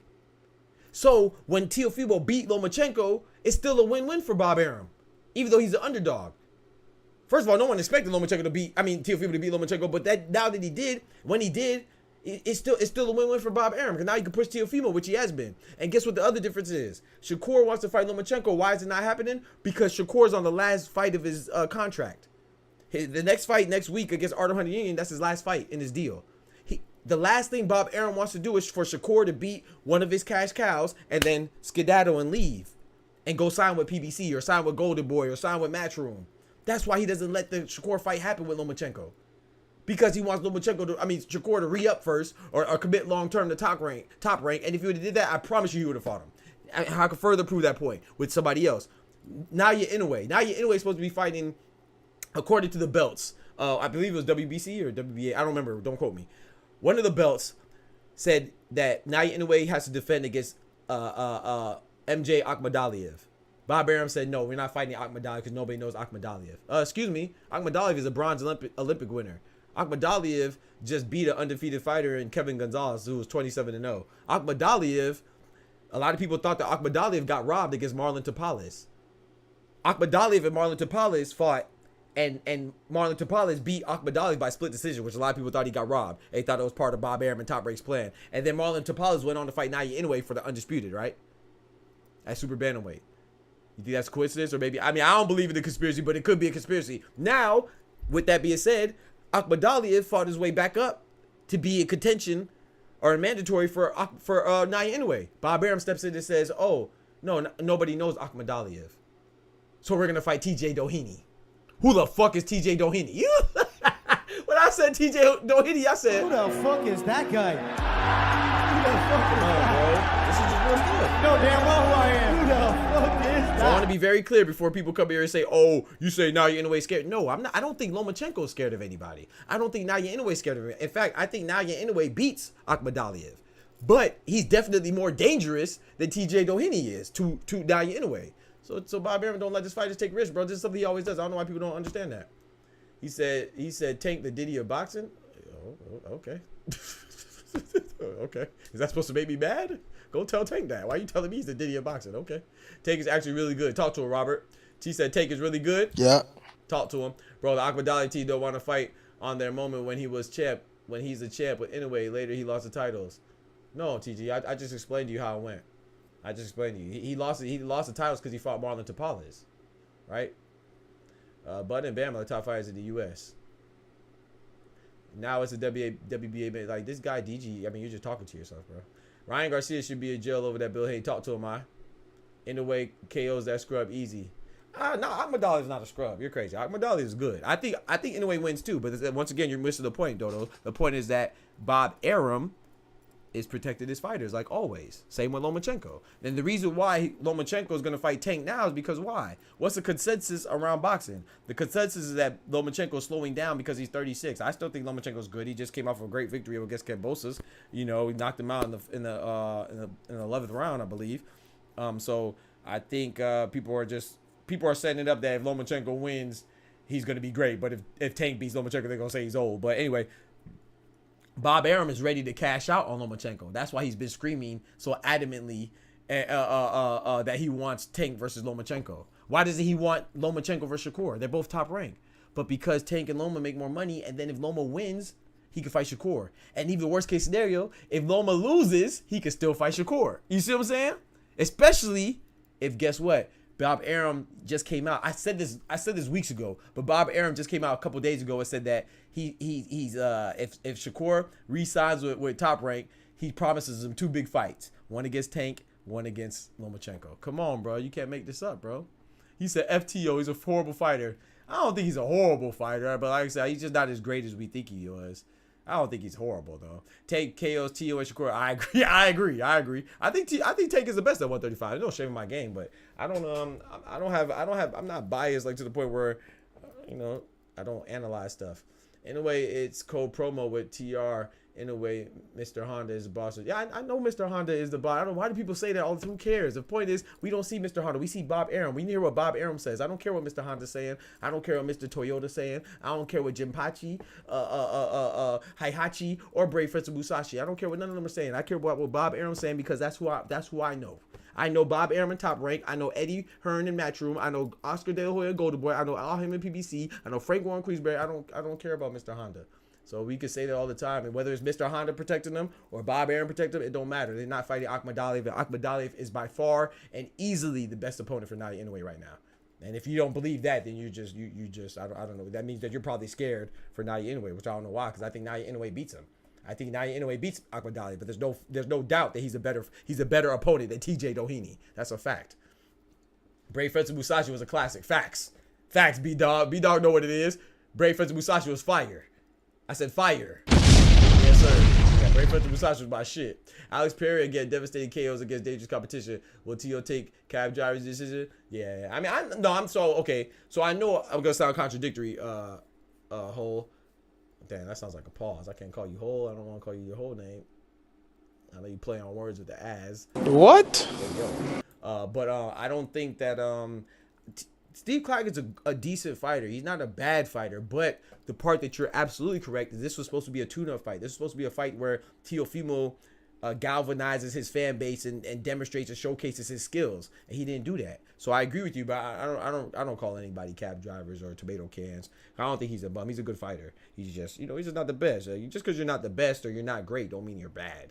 He's not bad, but he's definitely somebody that he should not have went the distance with. And even if I don't mind, you could go the distance, but you have to look impressive. Tio did not look impressive. So you don't have to get a KO to look impressive, but you have to look impressive, and getting a KO is a good way to look impressive, So yeah, man, I just think, man, Bob Arum he spoils a lot of fights and people I don't know why. People just ignore it. They act like they're oblivious to it. Bob Arum delays and spoils a lot of good fights. A lot of good fights, man. So Bob Arum, man, I made a video about it. Bob Arum is just he's like not knocking him either. I mean, he knows. So let me be very clear too. All promoters protect their cash cows, right? It's not just Bob Arum in Top Rank. Al Haim in the PBC does it. Eddie Hearn in Matchroom does it. Oscar Golden Boy, they do it too. They just saw Oscar De La Hoya. They act like they want to call out Shakur Stevenson. Then was when William Zepeda actually beat Maxie Hughes. Then it was time to call Shakur Stevenson. They called him out again in the ring. And then his trainer, Panda, and Oscar say, oh, no, we're not ready for Shakur yet. So, yeah, so they do these things. However, my issue with Bob Arum is that Bob Arum does it the most. He does it. He's the most notorious for doing it. He does it habitually. He does it the most frequently. You know what I'm saying? So they're promoters. They all have their... it's a business about boxing, so I'm not acting like anybody just throws their best fighter out all the time to the wolves. No, but Bob Arum is the most notorious for doing it, and he gets the least amount of flack for it. And I think it's crazy. I don't know why people don't want to know, they don't want to acknowledge. Like the majority of the fighters that don't fight other top fighters, I guarantee you they're top rank. And it's so funny because people say, like I said, that Tank is number 5. I'd be exaggerating, but I'm not. When I say Tank, KOs, Tio, and Shakur, I agree with that. I agree with you on that. I think Tank is the best at 135. Especially with Tio now. Like I said, I thought Tio was the best at 140. I can't say that. Like I said, I always thought that Eastside Pitbull Cruz was a sleeper pick. I've said that I thought Eastside Pitbull Cruz would be the first to unify at 140, and Teofimo's performance last night just made me even more confident with that prediction. I think the reason why I picked Eastside Pitbull Cruz to unify at 140 is because before Liam Parle beat Super Matias, Eastside Pitbull Cruz, just from his stature moving up from 135, he was considered like the weakest link of the champions. You know, everybody was targeting him. You know, everybody was calling out Pitbull. And I think that whoever he fights first to unify, they're going to be sadly mistaken that Pitbull's going to win. So that's why I always say Pitbull's going to be the first to unify. I mean, I could be wrong, you know, if Teofimo and Devin Haney fight first, or, you know, or Alberto Puello, right? Because Devin Haney's a champion in recess, so Alberto Puello's elevated. So, well, no, Alberto Puello's fighting Sandor Martin. So, like, yeah, if Teo fights the winner, well, no, because Gary Anton Russell is fighting the winner of Sandor Martin versus Alberto Puello. So, if like, let's say Liam Paro and Teofimo fight, of course, we're going to get somebody unified then, you know, because Pitbull's fighting Jose Valenzuela. But, you know, in my humble opinion, given a fair, even playing field, I think Pitbull's going to unify first. And I take that to the bank. But yeah, I think Gervonta I always thought Gervonta was the best. Not from any favoritism. He is my favorite though. Him and Gervonta and Canelo are my two favorite fighters right now. You know, I have a lot of favorite fighters, but those are probably my top two. But you know, I just think Tank is more skilled than. I think people discredit his skill. I think his skill was demonstrated against Pitbull. Like a lot of people say that. You know, they're just so enamored and infatuated with the fact that Pitbull went the distance. But I do believe that Tank hurt his hand, number one. Number two, to me, that was one of his more impressive wins. The one that wasn't a knockout. Because if you watch that fight, you will see how Tank fights in the pocket. He slip punches. He's not just running, you know what I'm saying, on his bicycle all day. You see what happened to Rolly Romero when he tried that against Pitbull. Pitbull's relentless. So I really think that was Tank's best win. And a lot of people discredit Tank, say he don't fight nobody. Jose the Sniper Pedraza was an undefeated champion when Tank beat him. Mario Barrios is a champion in 2 higher weight divisions right now, 147. Tank beat him. Tank beat Isa Pippen Cruz, who's a champion in a higher weight division. Tell me any other current champion that has 2 people on their record that they beat and they moved on after losing to them and became a champion in other divisions, or a champion at all. There's no current fighter that has that. But they say Tank doesn't fight. Just say you don't like Tank. It's okay. Just say you don't like a fighter, bro. Don't make up stuff and try to be, you know what I'm saying? Hector Garcia is another champion that Tank beat. Luis Santa Cruz is another champion that Tank beat. Everybody wants to give Ryan Garcia credit for beating Devin Haney even though he's on steroids. Well, guess what? Tank beat him too. So it's just crazy. Tank beat Yuri Yokas Gamboa. It was a Yuri Yokas Gamboa on the decline, but people give Devin Haney credit for being Gamboa. Well, Tank beat Gamboa before Devin Haney beat Gamboa. I don't get why people just like to. It is what it is, man. You know, I put people were mad at me in my comments because I put Tank as number 5 on my pound for pound list. He's number 5. I didn't have him number 1, 2, 3, or 4. I had him number 5. They say, oh, you don't need to be on the pound for pound list. What do you mean? You don't need to be on a pound for pound list? What? You know, everybody says that, man. I say 2 things. When someone says that he don't need to be on the pound for pound list, I say 1 thing. Shut up, bitch! Oh my God! And then I also say. I really like Pitbull's performance too because Tank was forced to show versus exact. Talk to him, B-Dog. Yeah, you see like stupid ass Jose right there. He says Tank beats only prospects. He just called it so he's so dumb. You know that's why you can't pay attention to idiots. He's so dumb. He just called Isa Pitbull Cruz a prospect. He's a champion at 140. He just called Mario Barrios a prospect. He's a champion at 147. He just called Leo Santa Cruz is a legendary fighter. He just called him a prospect. You done. He just called Jose the Sniper Pedraza, who was an undefeated champion with Tank beater. He just called him a prospect. Yeah, we know you don't know nothing about you don't know nothing about boxing, bro. Yo, Isaiah to the park. No way, bro. My boy Merle in the building. Big member in the building. You said Barrio student. Okay, Jose, I'm not gonna lie. You troll a lot. Well, you say a lot of dumb stuff. That was probably the first stupid thing that you said that was funny. That was a good one, Jose. I ain't gonna lie, that was a good one. He said Barrios threw that fight. The only thing he threw was his body. He ain't throw. He got thrown. Shout out to Mario Barrios. I like Mario Barrios. You know, but you know what I'm saying? But people, I don't get what's so hard about liking boxing, bro. There's nobody that I like or dislike so much where I ignore their skills, bro. Tank is a beast. Beterbiev's a beast. Bivol's a beast. Canelo's a beast. Tyson Fury's a beast. Usyk's a beast. Bud is definitely a beast. Anyway's definitely a beast. Take boxing IQ as a bait. Talk to him, Dame. They don't know nothing about it. He said none of them were top 3. I don't even know what top 3 means. That's a dumb statement right there. Another dumb statement, but you know, keep going though. You're killing it today with your idiotic statements. They weren't top 3. They weren't top 3. Top 3 in what? Top 3 in your favorite list? He said Tank is trash. Oh, okay. That makes sense. Oh, man. I know. Isa Pitbull Cruz is trash, too. That's what you said. You know, Isa Pitbull Cruz is a prospect. which is crazy. But yeah, man. So yeah, my pound for pound list now.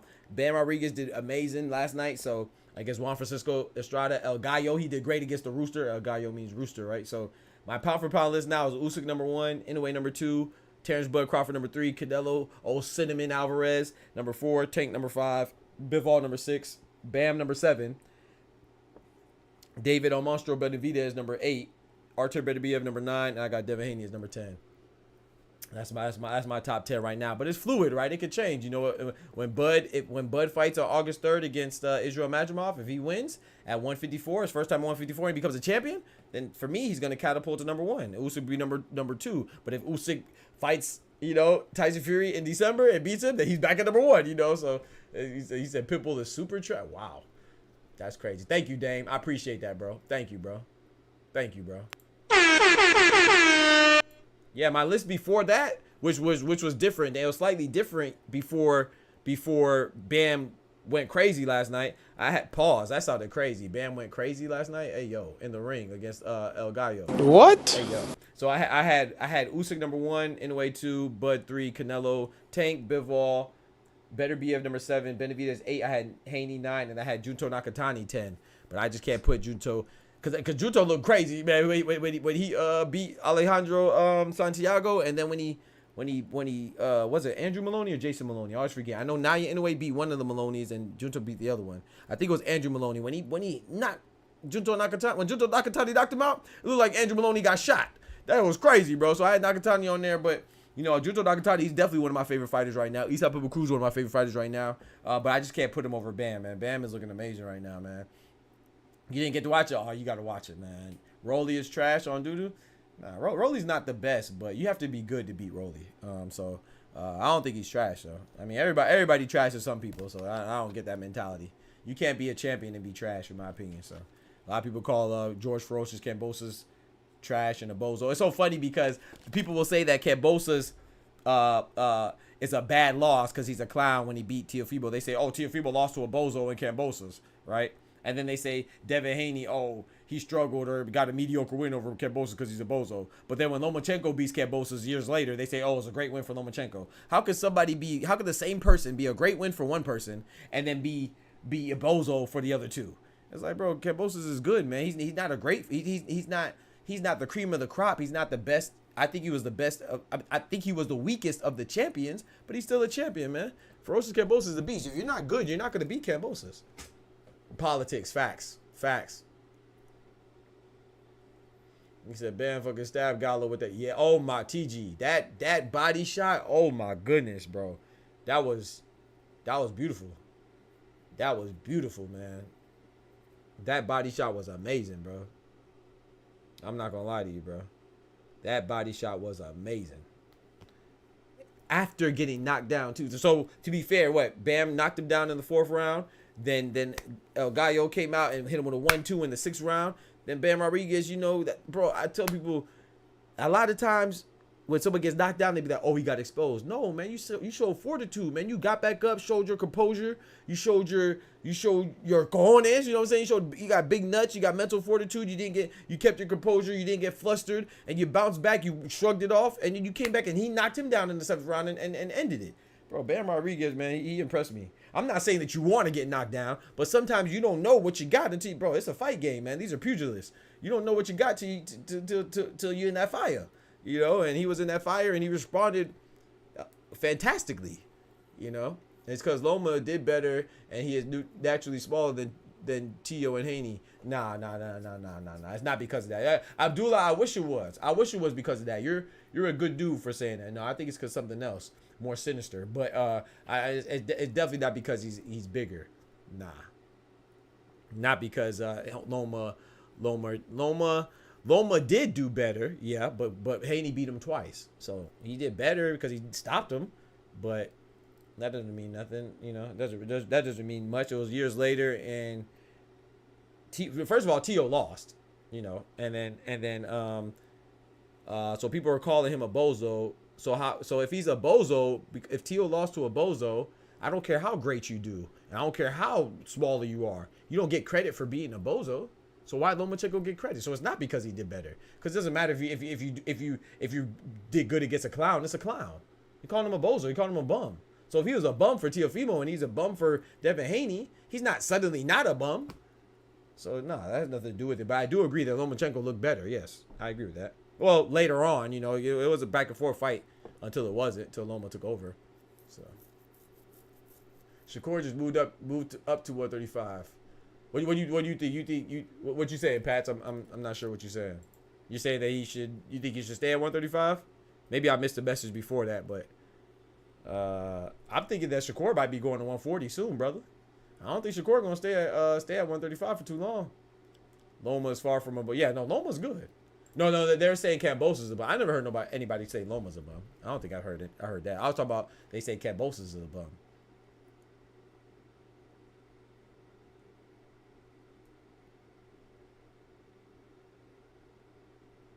I missed your point about my bad if I missed your messages about Shakur being at 135. What do you mean? I think Shakur may be moving up to 140 soon, man. You know, he's only what? He's 25, 26. He said, "Oh yeah, Cam is a bum." Nah, bro, you tripping? Nah, he's not a bum, bro. He's not a bum. My point is that he's not a bum, but I don't like how people say he's a bum for Devin Haney and he's a bum for Teofimo, but he's a great win for Lomachenko. Where's the consistency?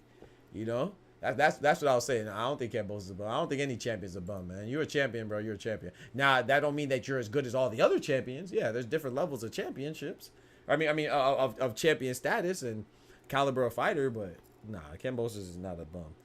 I've always said that I don't think Teofimo losing to Kambosos was that bad. I think people think it's bad because what we expect from Teofimo, you know, because Teofimo, you know, we think highly of him. I know I do, but nah, Kambosos is a good fighter. Okay, you spamming right now, Jose. I ain't gonna lie. I might have to get you up out of here, bro. You spamming right now, bro. I ain't gonna have that. Now, I don't mind you trolling a little bit, but now you just spamming. So we gonna get you up out of here, brother. It was good though. Yeah, we gonna get you up out of here, cousin.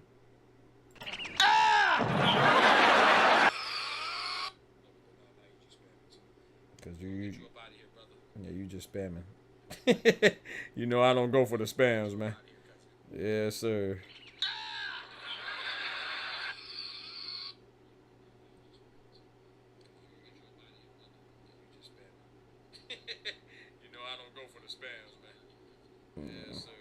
It was good while it lasted. This man Pat's laughing. Yeah, we had to get him up out of there, man. That man just be spamming, bro.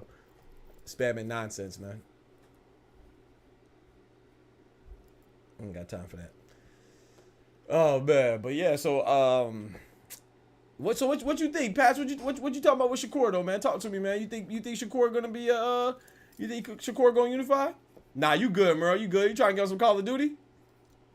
What up with that card, man? I'm trying to get on some. I ain't shoot something up in a little bit on Call of Duty. I'm thinking Shakur may not be at 135 too much long. You hear him calling out Teofimo. You know, don't be surprised if Tank and Shakur doesn't happen, man. I think it should happen. I want it to happen. Don't be surprised if it doesn't happen, brother. Kambosos is a one-hit wonder. Also, he make a lot of money with that. I don't know, TG. I think, like I said, I think Kambosos is like I said. Please don't get me misunderstood or my words misconstrued. I'm not saying Kambosos is a beast. I'm not saying he's the best. But he's ferocious, man. That's what his name. George Kambosos Ferocious. George Ferocious Kambosos, man. I don't think he's a one-hit wonder. I think that he could, bro. Look who's the champion right now. The champions are Lomachenko, Gervonta Tank Davis, Shakur Stevenson, who I anticipate him to vacate pretty soon. I think he's gonna move up to 140, and then Denis Berichek. You don't think Kambosos has a chance against Denis Berichek? I think he does. I think that's a good fight. I don't think Kambosos beats Loma, Shakur, or Tank. But let's say Shakur vacates and moves up. Let's say he fights Denis Berichek. I think he has a good chance against Denis Berichek. I think that's a good fight. Yeah, Shakur beats two champs, but loses to Tank. Yeah, I see Shakur beating Loma, but I don't think he's not gonna get that. He's not gonna get Loma until after Tank gets Loma.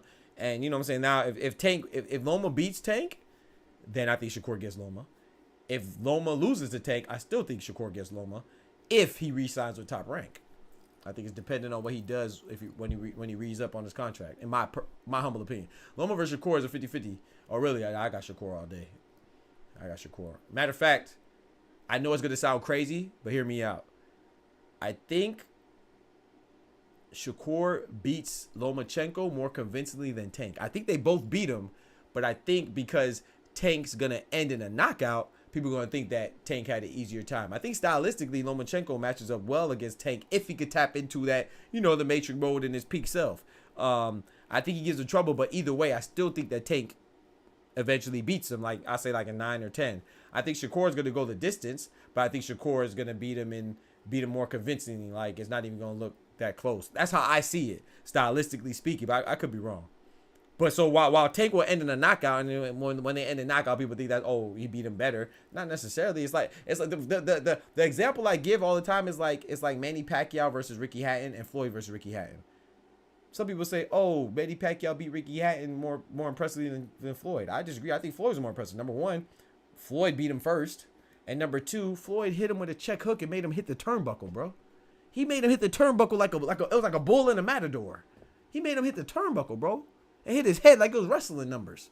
And bounce back. Bro, so Pacquiao is gonna look more impressive because he's a knockout artist. That's what he does. And his was great too, but I thought Floyd's was more impressive.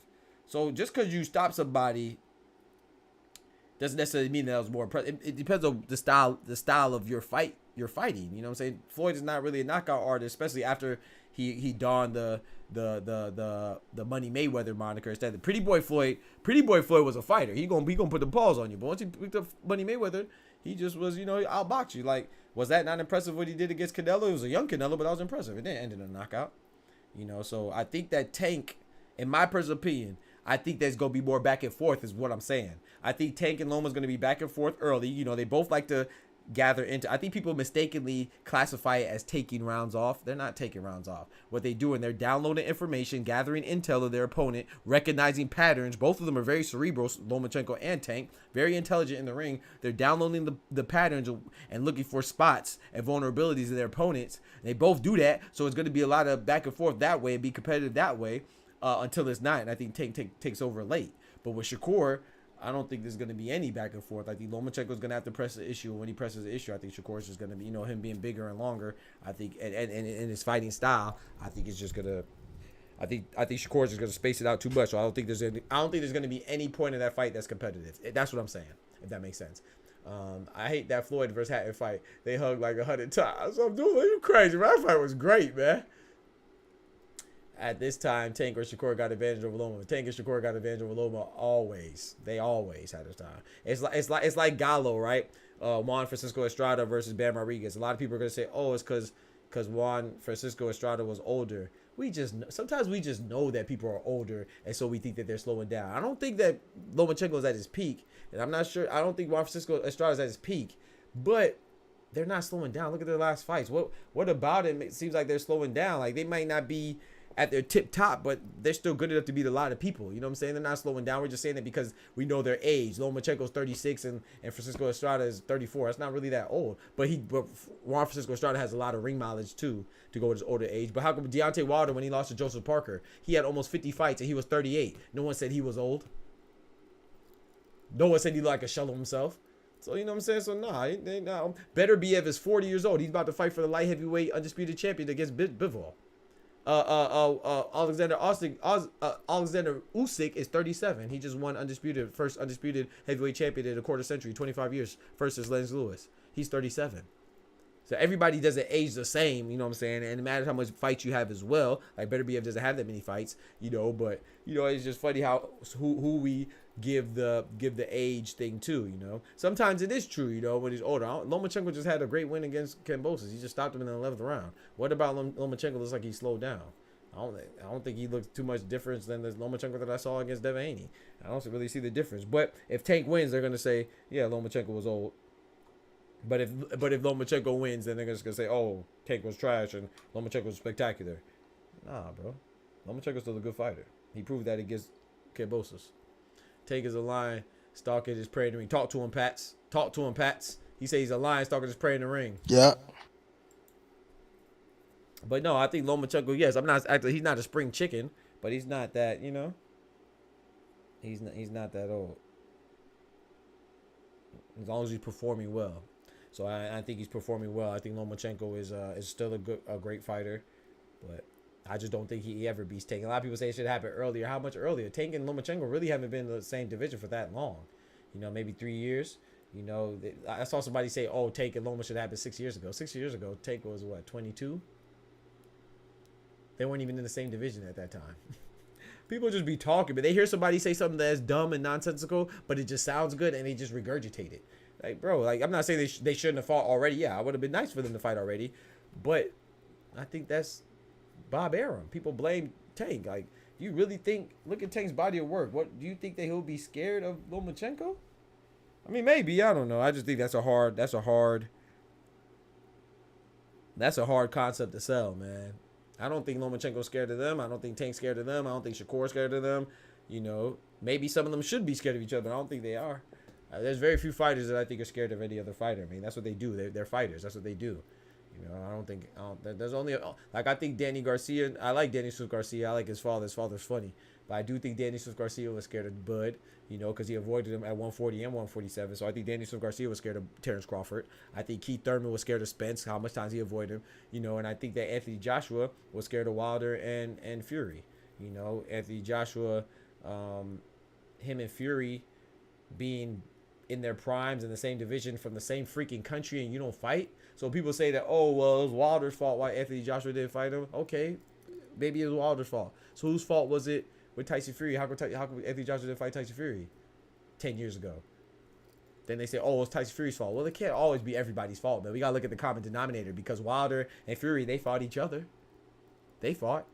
You know, Wilder fought Luis Ortiz, who Luis Ortiz was like 10 years ago or something like that. The top 4 heavyweights was Luis Ortiz, Deontay Wilder, Tyson Fury, and Anthony Joshua. Deontay Wilder fought Tyson Fury and Luis Ortiz. Tyson Fury fought Wilder. None of them fought Anthony Joshua. So you got to look at the common denominators, man. Tank definitely sweet is crazy. If Tank wins against Loma, that's a huge win. Yeah, if any win against Loma is a huge win. Loma's good. Any win against Tank's a good win. He's good.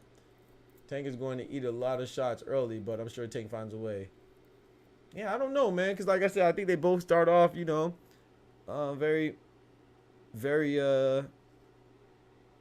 they take their time, you know what I'm saying? Like I said, they start off kind of slow, gathering information. Like I said, I don't think they're taking rounds off. Who the hell takes rounds off at the beginning? I think that's a dumb concept when people say that, oh, Tank takes rounds off, Loma takes rounds off. You're not taking rounds off. You're gathering information. Why would you take rounds off at the end when you feel like you have the game, the fight in the bag? Who the hell takes rounds off at the beginning? Sometimes people just say stuff, man. They don't like. There's no critical thinking there. You literally just regurgitate what you hear. How does that even make sense? Why would Lomachenko take rounds off at the beginning? Why would Tank take rounds off at the beginning? Nobody takes rounds off at the beginning of the fight. You're starting slow because you're trying to download information, gather intel. You know what I'm saying? You're a cerebral fighter. You're thinking. You're not just going at it all gas. You know what I'm saying? You adjust your game. You have adaptability in your game. But yeah, I would like to see that fight, man. There's a lot of fights I want to see, man. The number one fight I want to see is Beterbiev versus Bivol. That's the best fight to be made in boxing, in my opinion. The second best fight to be made in boxing is Canelo versus David Benavidez. That's the second best fight for me. That's what I want to see the most. And then the third best fight for me is Tank versus Loma, Tank versus Shakur. Hell, Shakur versus Loma. Hell, Teo versus Tank. Some combination of one of them bulls at 135 or 140, man. I'll be cool with any combination of those fellas, to be honest.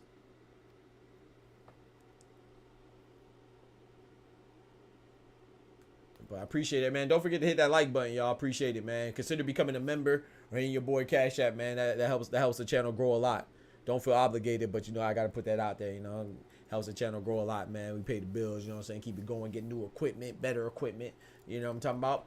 Help feed Kimbo and Bandit. You know. Oh, I shouldn't have said that. Now they about to come. I just said my dog's names. Damn it. They might come in here. But yeah, feed them, feed myself. I appreciate y'all, man. I appreciate the conversations too. But yeah, Robert, what fight you want to see? I'm interested to see what Haney does if he goes up and tries to fight Barrios. There's rumors that Barrios supposed to be fighting Manny Pacquiao. I wish Manny Pacquiao, man, he's a legend, man. I wish he would just retire, man. Crawford versus Ennis, I'm not interested in that, Abdullah. I think Ennis is being overhyped. He's not overrated because, okay, so there's a difference between overrated and overhyped in my opinion. And I've always said this. Jerron Boots Ennis, he looks the part. He looks like he has all the ingredients to make the recipe for a pound-for-pound fighter. However, it's one thing to look good and great against opponents that are also good and great, bona fide champions, bona fide former champions, bona fide contenders. And it's another thing to look good and great against fighters that are mediocre, you know? That, to be fair, you know, I think Roman Villa is a good fighter. I think that Karen Chakalakias, he's a good fighter, but they're not good, you know? I mean, they're decent fighters. They're good fighters, but I don't know how good they are is what I'm saying. They're mediocre, decent fighters. I know they're all right. I know they're pretty decent. I don't know that they're good. Errol Spence looked good against Sean Porter, who's a champion. Kell Brook, who's a champion. Lamont Peterson, former champion. Mikey Garcia, former champion. Terrence Crawford looked good against Errol Spence, champion. Sean Porter, champion. Jose Benavidez Jr., he was the first person to stop him. You know, he looked good against Victor Prosto, who was an undefeated champion at the time he fought him. Gamboa was an undefeated monster. So it's one thing to look good against people that we like, they might be good, but it's another thing to look good against people that we know are good. Jerron Boots Ennis has not looked good against anybody that we know is good because he hasn't fought anybody that we know is good. So that's why I'm not interested in him versus Bud. I think Bud wins, but I do think that Jerron Boots Ennis, he looks impressive. Same with Virgil Ortiz. He's in the same boat. Virgil Ortiz Jr., he looks good every time we see him, but I have not seen him against somebody that I know is good. So until that happens, I can't give him that much credit. So I gotta wait, man. I can't. Hell no, he don't deserve Bud. Bud has been very adamant and vocal about the fact that he doesn't have that many fights left, and he wants to get the most bang out of his buck. Wants to make the most lucrative decisions as far as fights go, monetarily, right? And I think he deserves that, man. Bud's been fighting for a long time. If he wants to fight Canelo or try to fight Canelo, then let him get that. If he wants to go fight Israel Madrimov and add to his legacy, who's at a higher weight division, let him do that. But yeah, Bud just doesn't make sense. Bud needs to, you know what's crazy about Bud, man? I mean, Boots just doesn't make sense. Sorry. You know what's crazy about Boots? I like Boots. I think he looks good. Like I said, he looks the part. I'm just not convinced for certain. Is because Boots is funny, man, because I never forget one time Bozy in this. I disagree with this adamantly, but you know, they do their own thing. They're doing a good job over there. But you know, they're talking about him fighting other people, like, and Conor Benn's name came up. Before this, you know, he got the steroid stuff right now, so it don't count. He's on suspension right now currently. But, you know, they said, oh, why don't you fight Conor Benn? He said, oh, Conor Benn does nothing for us. Conor Benn doesn't do anything for our career. I said, what? Conor Benn doesn't do anything for y'all career. Conor Benn would be the biggest name that you fought. Conor Benn has a nation behind him, England. Conor Benn would be a great addition to your record. That doesn't mean that Conor Benn's the best. I'm not saying he's the best. But that adds to your resume. So when he said that, I was like, yeah, y'all are ridiculous. It's like, bro, you should never let anybody dictate your career. Like, you don't need Bud to be great. Bud is a way, it's an avenue to get to greatness. Yeah, because if you beat Bud, then you'll be catapulted to greatness. But you could go and clear out your division. You could fight Stanionis. You could fight Mario Barrios, who both said that they want to fight him. You see what I'm saying? You can defend against your mandatory Cody Crowley, where Cody Crowley had to pull out. But I think this fight, David Avenija, I think that's a good fight. David Avenija, who Bud beat years ago, this is David Avenija, you can argue, is his best opponent yet. So why the hell does that same person think that he should fight Bud? If Bud wants to fight him, more power to Bud. But it's like Floyd Mayweather. When Floyd Mayweather was at the end of his career about to fight Bertrand with Conor McGregor, people were saying, oh, he needs to fight Errol Spence. Why would he fight the upcoming prospect for? He already said he's on towards the tail end of his career. Bud want the money at this point. I don't know if it Ennis. Bro, did you see TG? Did you see Ennis's last press conference? It was in Philly. Bro, you could literally hear Gilly and the other people in the crowd. You could hear them talking like they were on stage with a mic in their mouth.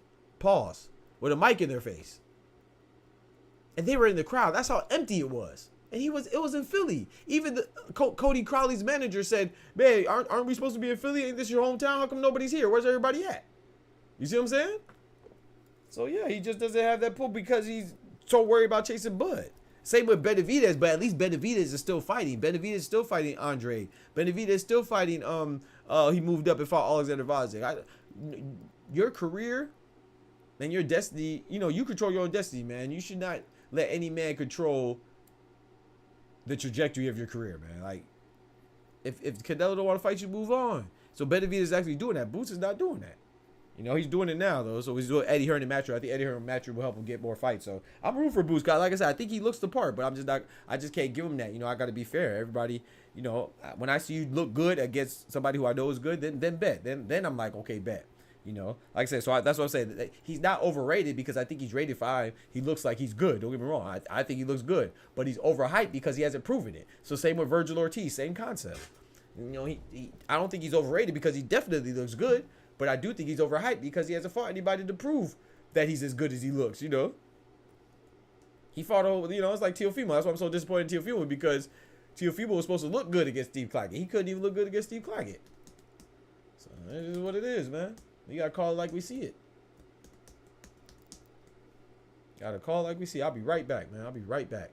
I'm gonna run this ad real quick. I'll be right back. Yo, it's your boy Doc again. I know you sitting there like, did this Doc just run his own commercial? Yes. Yes, I did. In the middle of the street, we run our own ads. That's what we do right here. So when you see other boxing channels implement the same idea, I don't mind people biting us, but dang, at least give us some credit. So those of you that are rocking with me, you're already a part of the best boxing channel on YouTube. That's a fact, ain't it? Ain't it?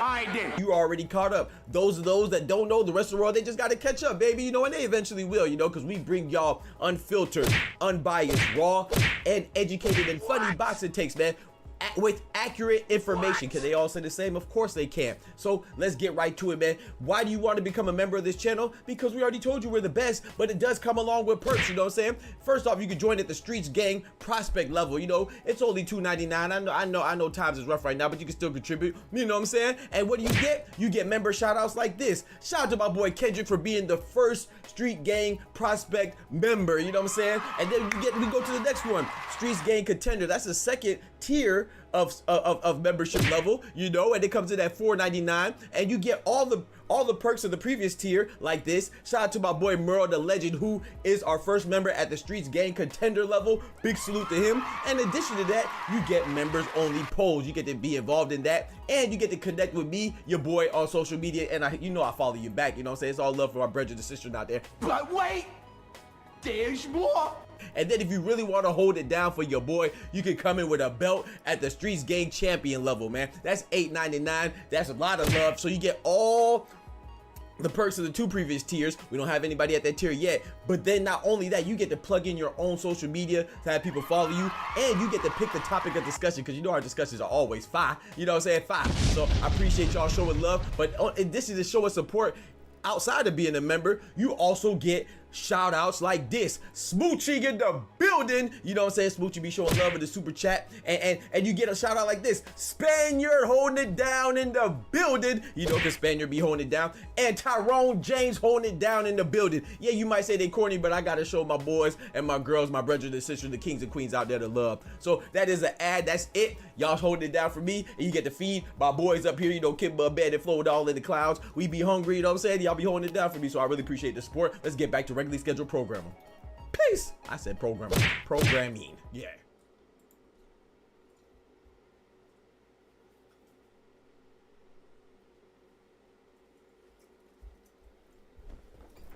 Can't get out.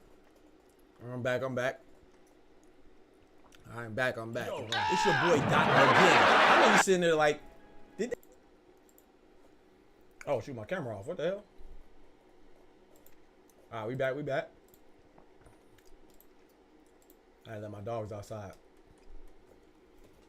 But yeah, so I think there's a lot of good fights to see, but I'm not really interested in Bud versus Boots. Like, if it happens, don't get me wrong, of course I want to see it, but I don't think it's something like you said, TG, is like, it's a legacy fight, and I really like I don't even know if it's a legacy. I mean, whose legacy? It don't really help Bud at all. If Bud beats him, they're gonna be like, oh, okay, he was a young guy. We knew Bud was gonna beat him. But if Boots beats him, then it'll be, it helps Boots' legacy, yeah. Look at him as the next guy up, or the guy to replace the guy. But if Bud loses, it's like, that does nothing for him, and doesn't even fill his pockets, you know. I think he would do it if the money was right, or the demand was there, and the demand would be there. You know, that's why people want Benavidez and Canelo, because Benavidez has been active, and he's been, you know, making us want that fight. You know, but Boots hasn't been doing that. Boots hasn't been like, Boots should have tried to fight like Mario Barrios, standing on his hell, even tried to fight Errol Spence, and then that'll make people more interested in the fight, consequently generating more revenue. So I don't know, man. I just think you gotta just be more aware You know, that's just my opinion though on that. But I would love to see it because it's a fight, you know. So yeah, I would love to see it. I would love to see it.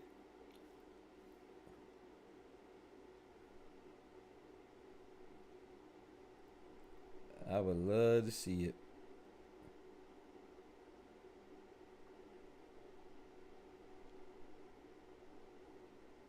Yo, Chris Paul may sign with the Spurs, y'all. That'd be crazy.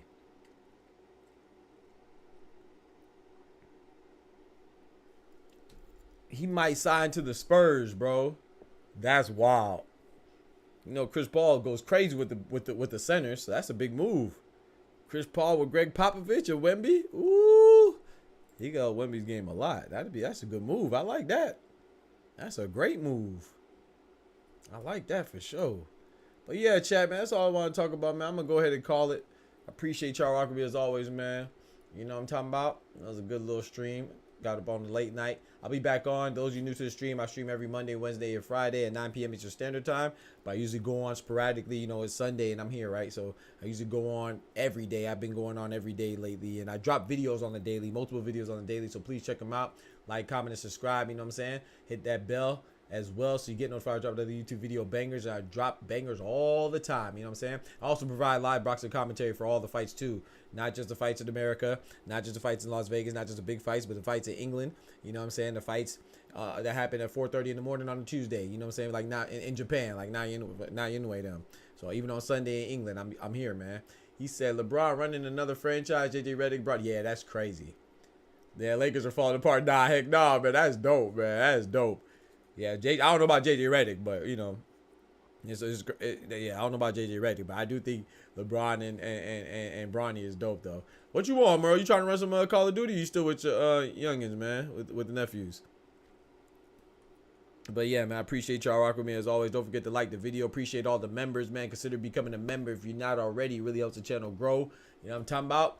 Makes me do this full time and stuff like that, man. So I appreciate it, man. Y'all keeping the lights on, man. Shout out to all my members, man. Big up to all my members, man. Yes, sir. I appreciate y'all. Still whipping up. All right, do your thing, man. Do your thing. But y'all be easy. Take care of yourselves. Remember, with God, we can do anything. Without God, we are nothing.